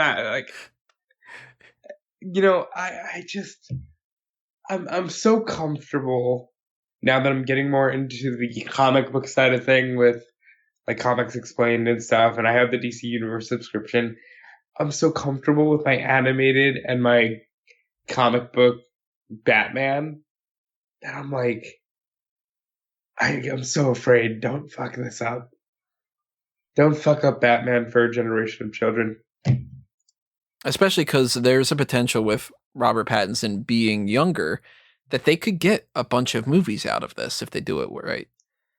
Like, you could get, if they do the whole like long Halloween type thing and it's like Riddler and a bunch of villains and a big like crime kind of thing, like noir a little bit, and you could get like a Joker in another movie. You could get a Mr. Freeze, and you could get these kind of oddballish characters. I'm not expecting them at any point to be like, the next villain in the new Batman movie is Birthday Boy. Because it's like, who the fuck's Birthday Boy? And you're like, well, that's a one-shot type thing, and it's not even for a whole movie. It's a one-scene type thing or something. But like, you can play around with a lot of these characters, and you can do a lot with Batman that hasn't been done yet. But the only negative about that, and sometimes it's not negative, it's overt positive, that because of time just works against you. Like, I can never see another Iron Man. Robert Downey Jr. is my Iron Man. I don't want to see another fucking Wolverine. Hugh Jackman should be Wolverine until he dies. So if you get a good Batman like that, then you're gonna just don't cast anybody else. I think there's always room for more, but at the same time, it is hard to kind of picture like how could they do another Iron Man at this point? You know, if they do a reboot of the MCU and they're just like, oh, we had a new Iron Man, it'd be like you got some big shoes to fill. So I don't know how they pull that off, but like, I don't know, like if they got to give it like to 15 years. like I could see them doing another Wolverine, even though as much as like Hugh Jackman was like perfect in a lot of Henry ways. Cavill though, I don't buy into that rumor. like, who would you have play Wolverine? You'd have to go maybe like a Charlie Hunnam.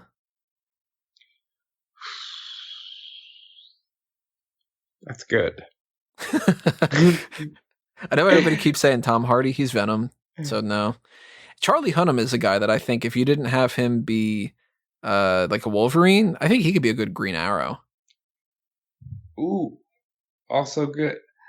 He's very underrated.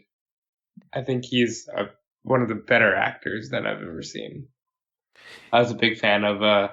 He did movies called Green Street Hooligans, and I'm a huge fan of Sons of Anarchy. Never seen a single episode. So I have a rule. My rule is I can only do like one really gritty show at a time. Right now I'm on Mr. Robot. I'm wrapping that up. But for a while, like, Sons of Anarchy was the only, like, mainstream show I would watch. It's very good. What do you think about the rumor that Rami Malek might be Silver Surfer? I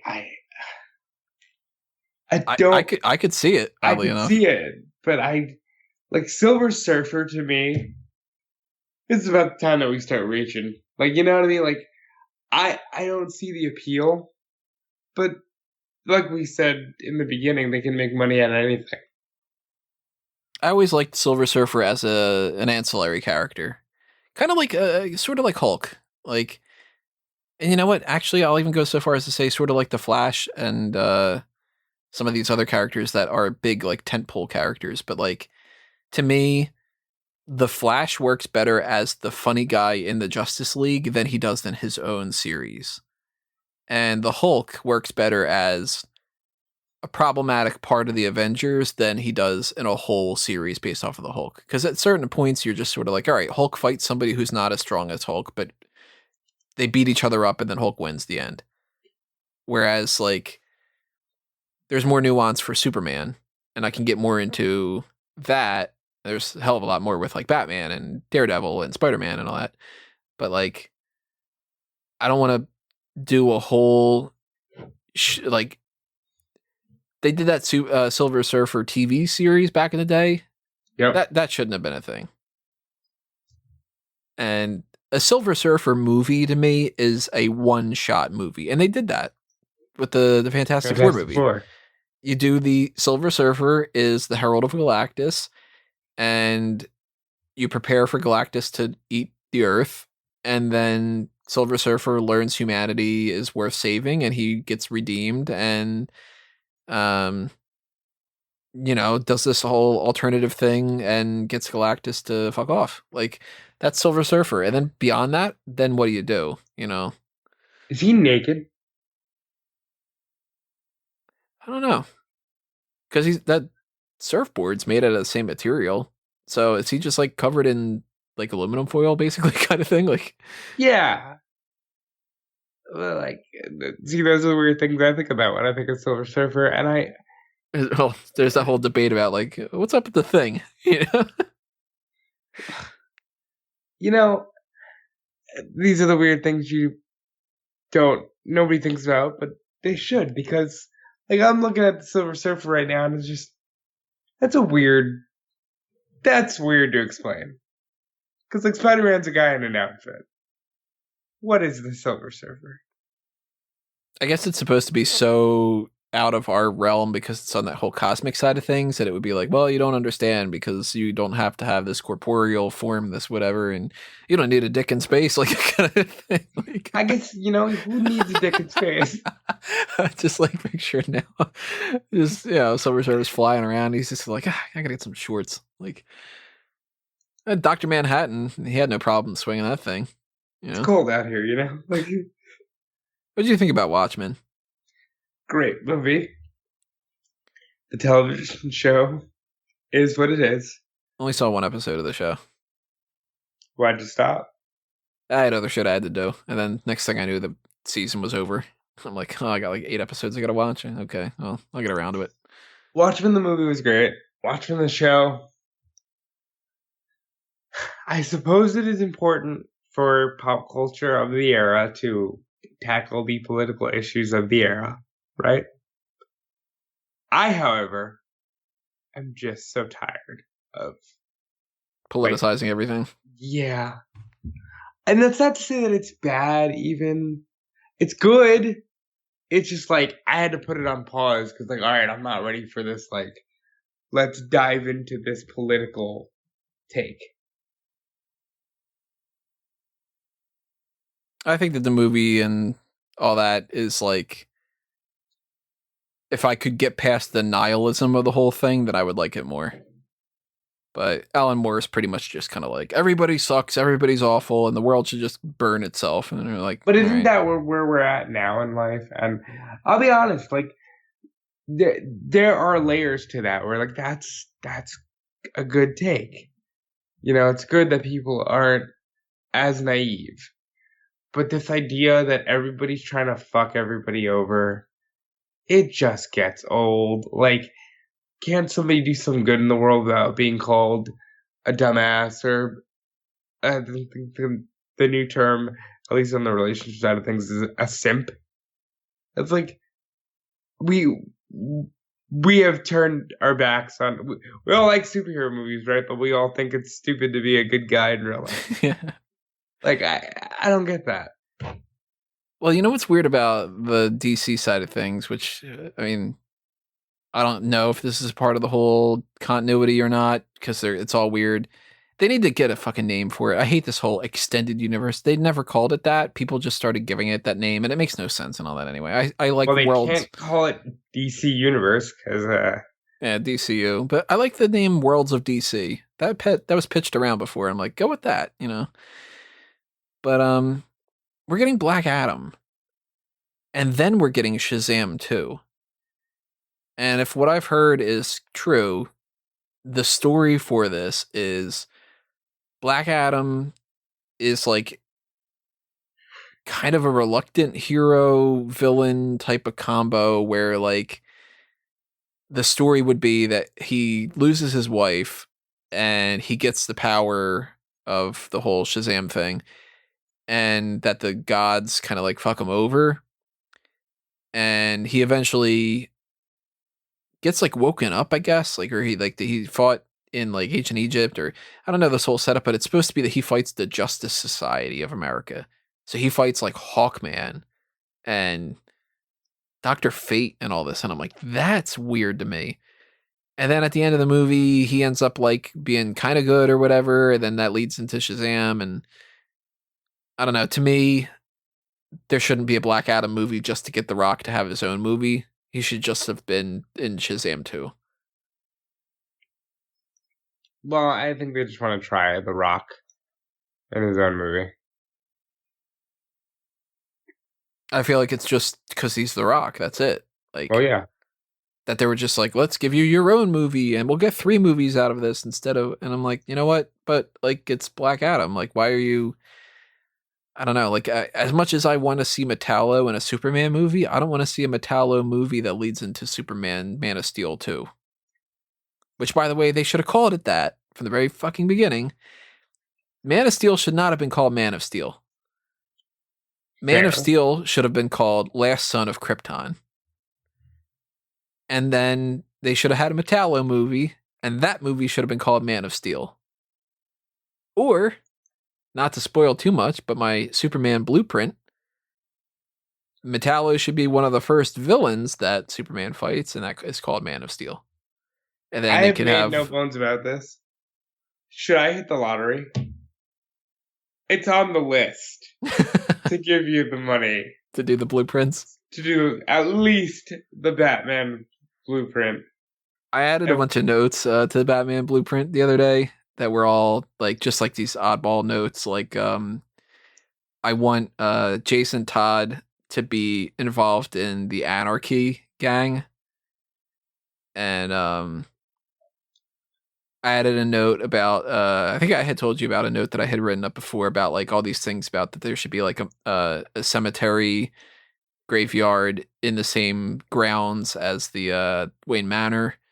And I started doing all this deep dive into like, well, how could I justify the cave system and all this stuff? And I was just like, oh my God, I'm doing all this work for this. I need to write articles and like, shit, that kind of thing. But I want to do a deeper dive into the Superman one too, because I have a lot of things with the Superman stuff. I will spoil the end of it though. The end involves a Superman statue. And it's called The Man of Tomorrow. Now, this is why, and if you stuck with us throughout this whole shoot the shit conversation, thank you. And this is why I want to do more fan plays, because I am so much more into this side of things than anything else. Yeah, this is a lot more fun than when we were going to talk about Elimination Chamber in a couple hours. I know, which really, like 12 hours. Thanks. No, but I love getting into this, and I could go on and on about how I'll make the case. If somebody hired me right now, I'd be like, yeah, we're not doing live action. More animated movies. Only animated movies. Because outside of Tobey Maguire, when I was 9, like, I really think that it hurts the characters in the long run. Because you're sitting there going, oh, that was good of Hugh Jackman. But, like, when you're watching X-Men, the animated series, you're like, that's Wolverine. Wolverine is just a character that you don't have to associate with man. What, I don't know if this will be like our last topic, because we are at almost 2-hour mark, but, Are we? Wow. Yeah. If you could think of some superhero TV shows or movies that maybe go under the radar that you think that people should check out, what comes to your mind? I'm going to look at my list because, of course, I have a list of every movie that I've seen that I could remember. I'm trying to think of TV show first. X-Men Evolution. That had some fun stuff to it. Fantastic. I really liked Rogue's design in that. Like that goth girl kind of thing. I like that. I think I mentioned it earlier, Brave and the Bold. It's a little more playful, but they also touch on some real shit. Movie-wise, it's a little different because a lot of what I've seen is like the big blockbusters.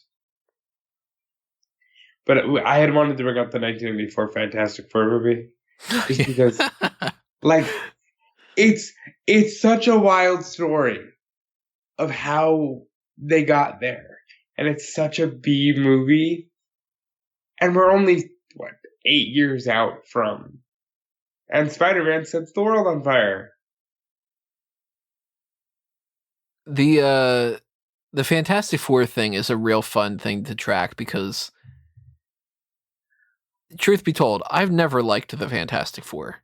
That's fair. I've always thought that they were too hokey, and there's some stuff that I really like about it. Like, I think that the idea of Reed Richards as one of the smartest, if not the smartest person in Marvel is cool, but I like him better as Reed Richards than I do as Mr. Fantastic. Stretchy guy, I don't really give a shit. That seems to be more like that should have been an X-Men character. This is, I might have written it up already. I don't remember for sure, but like, I think I wrote one. Yeah, I wrote something up on Fanboys that if anybody's interested in this, check it out. It's mutants that shouldn't be mutants. Okay. And it's characters that should be non-X-Men characters. And for instance, like Storm. I think Storm should be one of the premier female superheroes of Marvel. and not in the X-Men series. That she should just be Aurora Monroe, has powers, she's from Africa, whatever, that kind of thing. Because if that was like a Captain Marvel type thing, I think that she could take off as an even more prominent character. Now, she's great in X-Men, but X-Men, to me, I feel like it needs to be more of like the flawed people. And a stretchy guy, I feel like that's a good X-Men thing, because you've got like the woman from Doom Patrol who's like, oh, my face is all messed up because I lost control of like my stretchiness, or like, and Mr. Fantastic's just like, I'm super smart and everything I do is that I'm super smart and I can build these machines and whatever. Also, I could stretch. Come on. I don't care about the stretch stuff at that point. And like Sue Storm is a good character in the Fantastic Four series, but on her own, she isn't. And the Thing is good in Fantastic Four, but on his own, he's just a strong guy and I don't give a shit. And Hulk, but not as cool. Yeah, and Johnny Storm is a good asshole in the Fantastic Four, but if he's just fire guy, I don't really care. Flame on, Tony. So Fantastic Four to me is always a little hokey, and the fact that they've gone through hell with these movies where they're just making them just for the sake of continuing the rights. That movie in 1984 or 84, 94, 94. 94. Yeah. It's such garbage, and it's so good to watch. Yeah. It's like The Room, the Tommy Wiseau movie. It's like you watch that because it's crap. You don't watch that because it's good. Yeah, yeah. Oh, hi, Mark. That whole thing is funny because then it's like you look at the next one that they make, and that was when they were running out of time. And then you look at the next one that they make, that absolutely one of the worst comic book movies ever, the Fan Four Stick. They just keep making them because they were just like, well, we're running out of time. Let's just do this and slap together and whatever. And they're like, you made 4 Fantastic Four movies, and not a single one of them's good. Just to keep the license. Yeah. So I'm excited what Marvel does with the characters, but sometimes Marvel, even in the MCU, they can kind of go in the wrong direction, and I'm a little bit worried that this whole theory is going to pan out, that they were stuck in the quantum realm, and I don't want time-displaced Fantastic Four. I just want the Fantastic Four. I want the building, the Avengers building that they teased in Spider-Man, that it was like, well, we got a new buyer, that whole thing. Yeah. If it's not Oscorp, I want it to be the Baxter building. Possible. I'm not a big fan. Like, I like them, right? But I'm not like, fuck yeah, Fantastic Four. So, I hope they knock it out of the park. But I'm not so crazy about it. I hope that they do something with that. I hope that they play around with Deadpool and just have him be like, hey, I'm a part of the MCU now, and I'll crack these jokes and that kind of thing. You know what? I just came across I just came across 2 on my list of movies that I've seen that if you haven't seen it, I think you should check it out. One of the animated movies, Superman, Batman, Public Enemies. That's a fun watch. If I haven't beaten it over your heads, guys, every DC animated movie I think is at least worth a look. Like, Under the Red Hood is the greatest of all time. Dark Knight Returns, Part 1 and 2. Best Joker fight you will ever see. No more! Like, best you'll ever see. Even like Wonder Woman, pretty decent.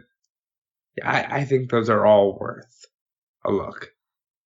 I still think Lego Batman movie is phenomenal. There are so many things about that movie that I absolutely love. But here's a non-Marvel, non-DC movie in the superhero genre that I think that a lot of people sleep on, and they really shouldn't. Chronicle. I don't think I've seen that. Watch it. That's all I'm going to say is just watch it. I think I will. Watch that and then drop a comment below and go, Tony was right. Oh, this is so good. Yeah. Okay. I could go on forever. Yeah, Like, we could totally go on forever. We're at we the did 2 hour mark not at this even point. touch Batman with nipples. Okay, like, look, I want my Batman to have nipples. I don't want my bat suit to have nipples. Let's put it that way. If you have a Bruce Wayne that just doesn't have them, it's a little weird. you know, I love superhero movies. I love superhero lore. I have gotten so into lately just like putting on 5-hour Comics Explained videos, and I strongly suggest you check out that channel. Like, just put on those videos and it's passive content, you know? Let him explain the story while you're working or making dinner. It's good content every time. Good stuff to fall asleep to, too. Exactly. I didn't finish it, but on my watch later playlist right now on YouTube, there's both parts of Secret Wars from Comics Explained. I have a playlist entitled Bonkers that has just a bunch of videos that are hours long, and a lot of Comics Explained is on there. That's a great way to get like crash courses of things, and Wikipedia too, for that matter. I've read lots of stories just by reading the Wikipedia thing, and then did deeper dives here and there and stuff for like Hush, for instance. Never actually read Hush, but I read the story in multiple different fashions and Comics Explained, different things like that. So I'm like, yeah, I know what Hush is all about, But yeah, man, I mean, I could, like I've said before, you can tell me, even with not another person on a podcast, and just say, talk about Batman, and I could talk for 5 days straight, and just be getting into the idea of just being like, let's examine the Falcone Mafia and be like, let's get into, you know what? I'm going to open up my notes of my, my Batman blueprint, and I'm going to pick something at random. I'm going to actually have you help me pick something at random, and I'm going to read something out of it. That'll be the end of this whole kind of thing. Give me a number between 1 and 10. 7. Okay. You picked volume 7 of my Batman blueprint, which is called Nightfall. And it's actually probably one of my favorite ones. So my idea, to give a quick rundown, which of course some things could change if I work more on this and all that. I've got 9 stories inside Nightfall. First one's called A Death in the Family. You wonder what happens? That's actually a very good book. No, I haven't read Tony's, but I'm talking about like the real Death in the Family. Good Batman story. So I have my Nightfall kicking off with Jason Todd's death, which leads to Bruce going into a depression. And here's a cut. It's kind of, that's a pun on its own.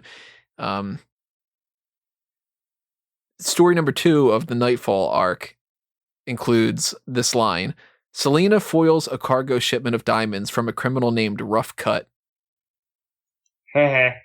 Imagine, I don't know off the top of my head who Rough Cut is. I know that in this story, Rough Cut has to deal with a lot of different things, like the sex trade, and Holly Robinson gets mixed in, and it's all this whole ton of things. But I've got written down in here the Italian East Siders, the Jewish Sons of David, the Lords of the Avenues, the Lowboys, the All-Americans, the Latina Unified Gang, led by Otero, the Red Gloves Gang, led by Bennett Carson. So this is a deep, deep dives that I've gone down. There's got assassin Nicholas Scratch tries to kill Mayor Marion Grange in part 3. Bat Signal is crushed. Here's a good name: State of Anarchy. No Man's Land's a part of this and stuff. So you tell me, talk about Batman, and I could just be like, no man's land on its own. The idea that there's an earthquake and that changes things and stuff. Fucking brilliant. Ugh. So if they fuck up Batman, I'm okay with Wonder Woman 2 not being all that great. I'm not expecting Wonder Woman 1984 to be amazing. Flashpoint, that could be cool. I don't know if they're even going to do the movie because at this point they've wanted to do it for like however many years. MCU, I'm not worried about. They'll kick so much ass. That's not an issue. But don't fuck up the Batman. You know what? I really feel like in 20 years, when you've just like reached a point in your life where you need to get it out, you're gonna write a story or direct a movie that's going to be Batman related, and it's gonna fucking kick ass. I tell you what, it won't be the old Batman thing because we've had enough of it already. You know, I love superheroes. I want to do more of these, and that's not to Very say much like so. I know if you don't know what Smoking Out Moment is, it's our pro wrestling site. You should follow it at smokingOutmoment.com and all that. But a lot of people who are listening to this for 3 hours know us from Smoking Out Moment. That's to say, like, I can't sit here and do a deep dive on wrestling, but ultimately, with characters like this, there's so much more depth. Yeah, I mean, you can tell me which are you more excited to talk about, the history of Spider-Man and, fuck, at that point, you can limit it even more. You can say, do an hour-long podcast on Spider-Man's love life or do an hour-long podcast on even somebody that I like Mr. Perfect or something like that. And I'll be like, I'll pick the Spider-Man one, like a little bit more inundated with wrestling all the time that I totally love these escapes. And I think that's what it is. Like, I think if I wrote for IGN, maybe I'd be like, oh, Smoking Out Moment's great. Wrestling is so much fun to talk about. But, like, when you get the chance to breathe and really dive into another world, I choose the worlds of superheroes more often than not. And it's always a good time because these characters are evergreen for the most part. And they can change and, die and be reborn and have, go through moral complexes and trials and tribulations that you just can't do with wrestling. So long story short, that, my friends, is why Tobey Maguire should win an Oscar. So I have a quick question to ask you. You said that these are evergreen. Who is more evergreen, Poison Ivy or Swamp Thing? Poison Ivy. Trick question. They both wore the green at one point. God damn it. It might have been Floronic Man too. I don't know for sure, but yeah, Green Lantern probably throwing that in that mix too. Yeah, I feel like we could talk forever. I have to cut it off at some point, obviously, or else. I mean, it's 3 a.m. right now, and we do have Elimination Chamber and stuff we got to talk about later on. But thank you again, Guest 5, for sponsoring this and giving us such a good variety of topics. If you keep asking for these kind of things, we'll keep giving them to you. That's the thing. And if you guys want to see more or hear more, because this isn't really all that visual, and you want to take part of that too and make sure that Fanboys Anonymous can grow and I can dedicate more time to this kind of thing, consider donating to the Patreon as well. I mentioned before, even $1 goes a long way, especially the more people that do that. $5, $10, whatever it is, whatever spare change you got, I'm going to appreciate anything. Even if it's just that you're sharing videos and liking things and following the Facebook and Twitter and passing the word around about Fanboys and clicking on articles and clicking on the ads on things and picking up stuff on the merchandise shops. There's TeePublic and Redbubble for Fanboys content, and there's lots of like jokey stuff, like, puns off of things and, like, Batman stuff, Teenage Mutant Ninja Turtles jokes. They took down like all my Sonic the Hedgehog stuff and whatever, but like, anytime I get inspiration, I tend to put some stuff up on there. And, yeah, you just keep showing your support. and you leave your comments below and you tell us your thoughts on all these things and anything that you can do to help this channel grow, major thumbs up, including just listening. And if you listen, seriously, like, I hate the sound of my voice. I think if you've listened to me talk for 3 hours, I greatly appreciate it. I love doing this stuff. If fanboys, even more than Smart Guy Moment, which I love, like it was my own, if fanboys could make us more money, I'd probably just do fanboys for a while. Imagine going into that deep dive of How I Met Your Mother again and all that stuff. Like, I pitched it. I pitched it last year because it was 5 years. yeah, it didn't have the time. But that stuff can all happen in the future. I've got so many different things in the pipeline. Maybe I'll do a thing like a Darkcast type of thing. If we can figure out a name for it, maybe I'll do something just on a whim one random day, and I'll just explain all the articles that I have a quarter written or half written. And, maybe I'll just kind of put that out there or something. I don't know. But that'll be up when it's up, if it's up. Anything else that's coming will be happening when it happens. I know that I do want to see some movies coming up soon. I don't know if I'm going to get a chance to see Onward this week. I know Dace had mentioned earlier, he's like, yeah, who wants to go see that? And I'm like, it just kind of depends on my time frames. But if I do, then maybe I'll put up something about Onward. I know that the Bond movie's coming out. Definitely going to try to check that out. There's a chance that I could check out a couple of other things here and there. And if that happens, then you'll be aware of it because it'll be up on this YouTube channel. It'll be up on the podcast feeds and everything else like that. One of the things I know for sure that is happening, and it's not going to be on the Fanboys Anonymous stuff, but it is tangential to that, is the 7th annual Daystacular Gaming Marathon. Saturday, March 7th at noon Eastern. You poor bastard. Until Sunday, March 8th at noon Eastern.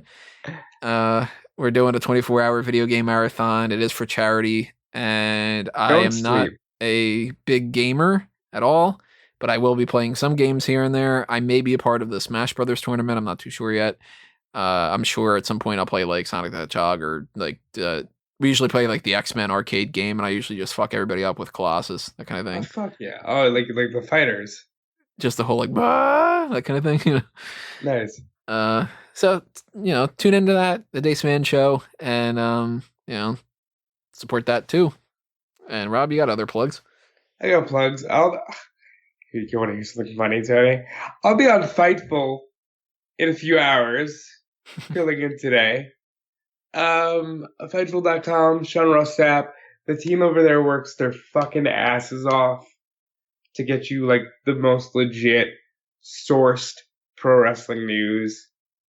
And you should definitely check out Fightful.com. And if you got the spare change, subscribe to Fightful Select. Over on the WrestleZone side of things, Bill Pritchard has been working his ass off to get sourced good pro wrestling news and information. So, as far as the wrestling world is concerned, I feel like I'm kind of nestled into a good spot where both these sites are great. And if you like legit news, you should support them and not the random headlines you see on the internet. Don't click those. Support real sources. Support Fightful. Support WrestleZone. Follow me on Twitter and Instagram @DudeFelice. Keep supporting Tony because he is our fearless leader. And, this was just an idea I had out of nowhere. I was like, hey, you want to do this tonight? And here we are at 3 a.m. So appreciate it. Zero prep time and just like, well, we'll do it. It works. Yeah. I always appreciate the journey. And thank you once again to Guest 5. Yeah, thank you very much, Guest 5. And check out Smart Guy Moment if you want the wrestling stuff. Keep checking out Fanboys for the rest of this stuff. And that's about it. Just follow me all over the place. Start clicking around. Do that thing. Do the social medias. Be social mediaing. I don't know what that phrase would be. And that's it. So it's time for us to geek out. Thanks for listening, everybody. Adios.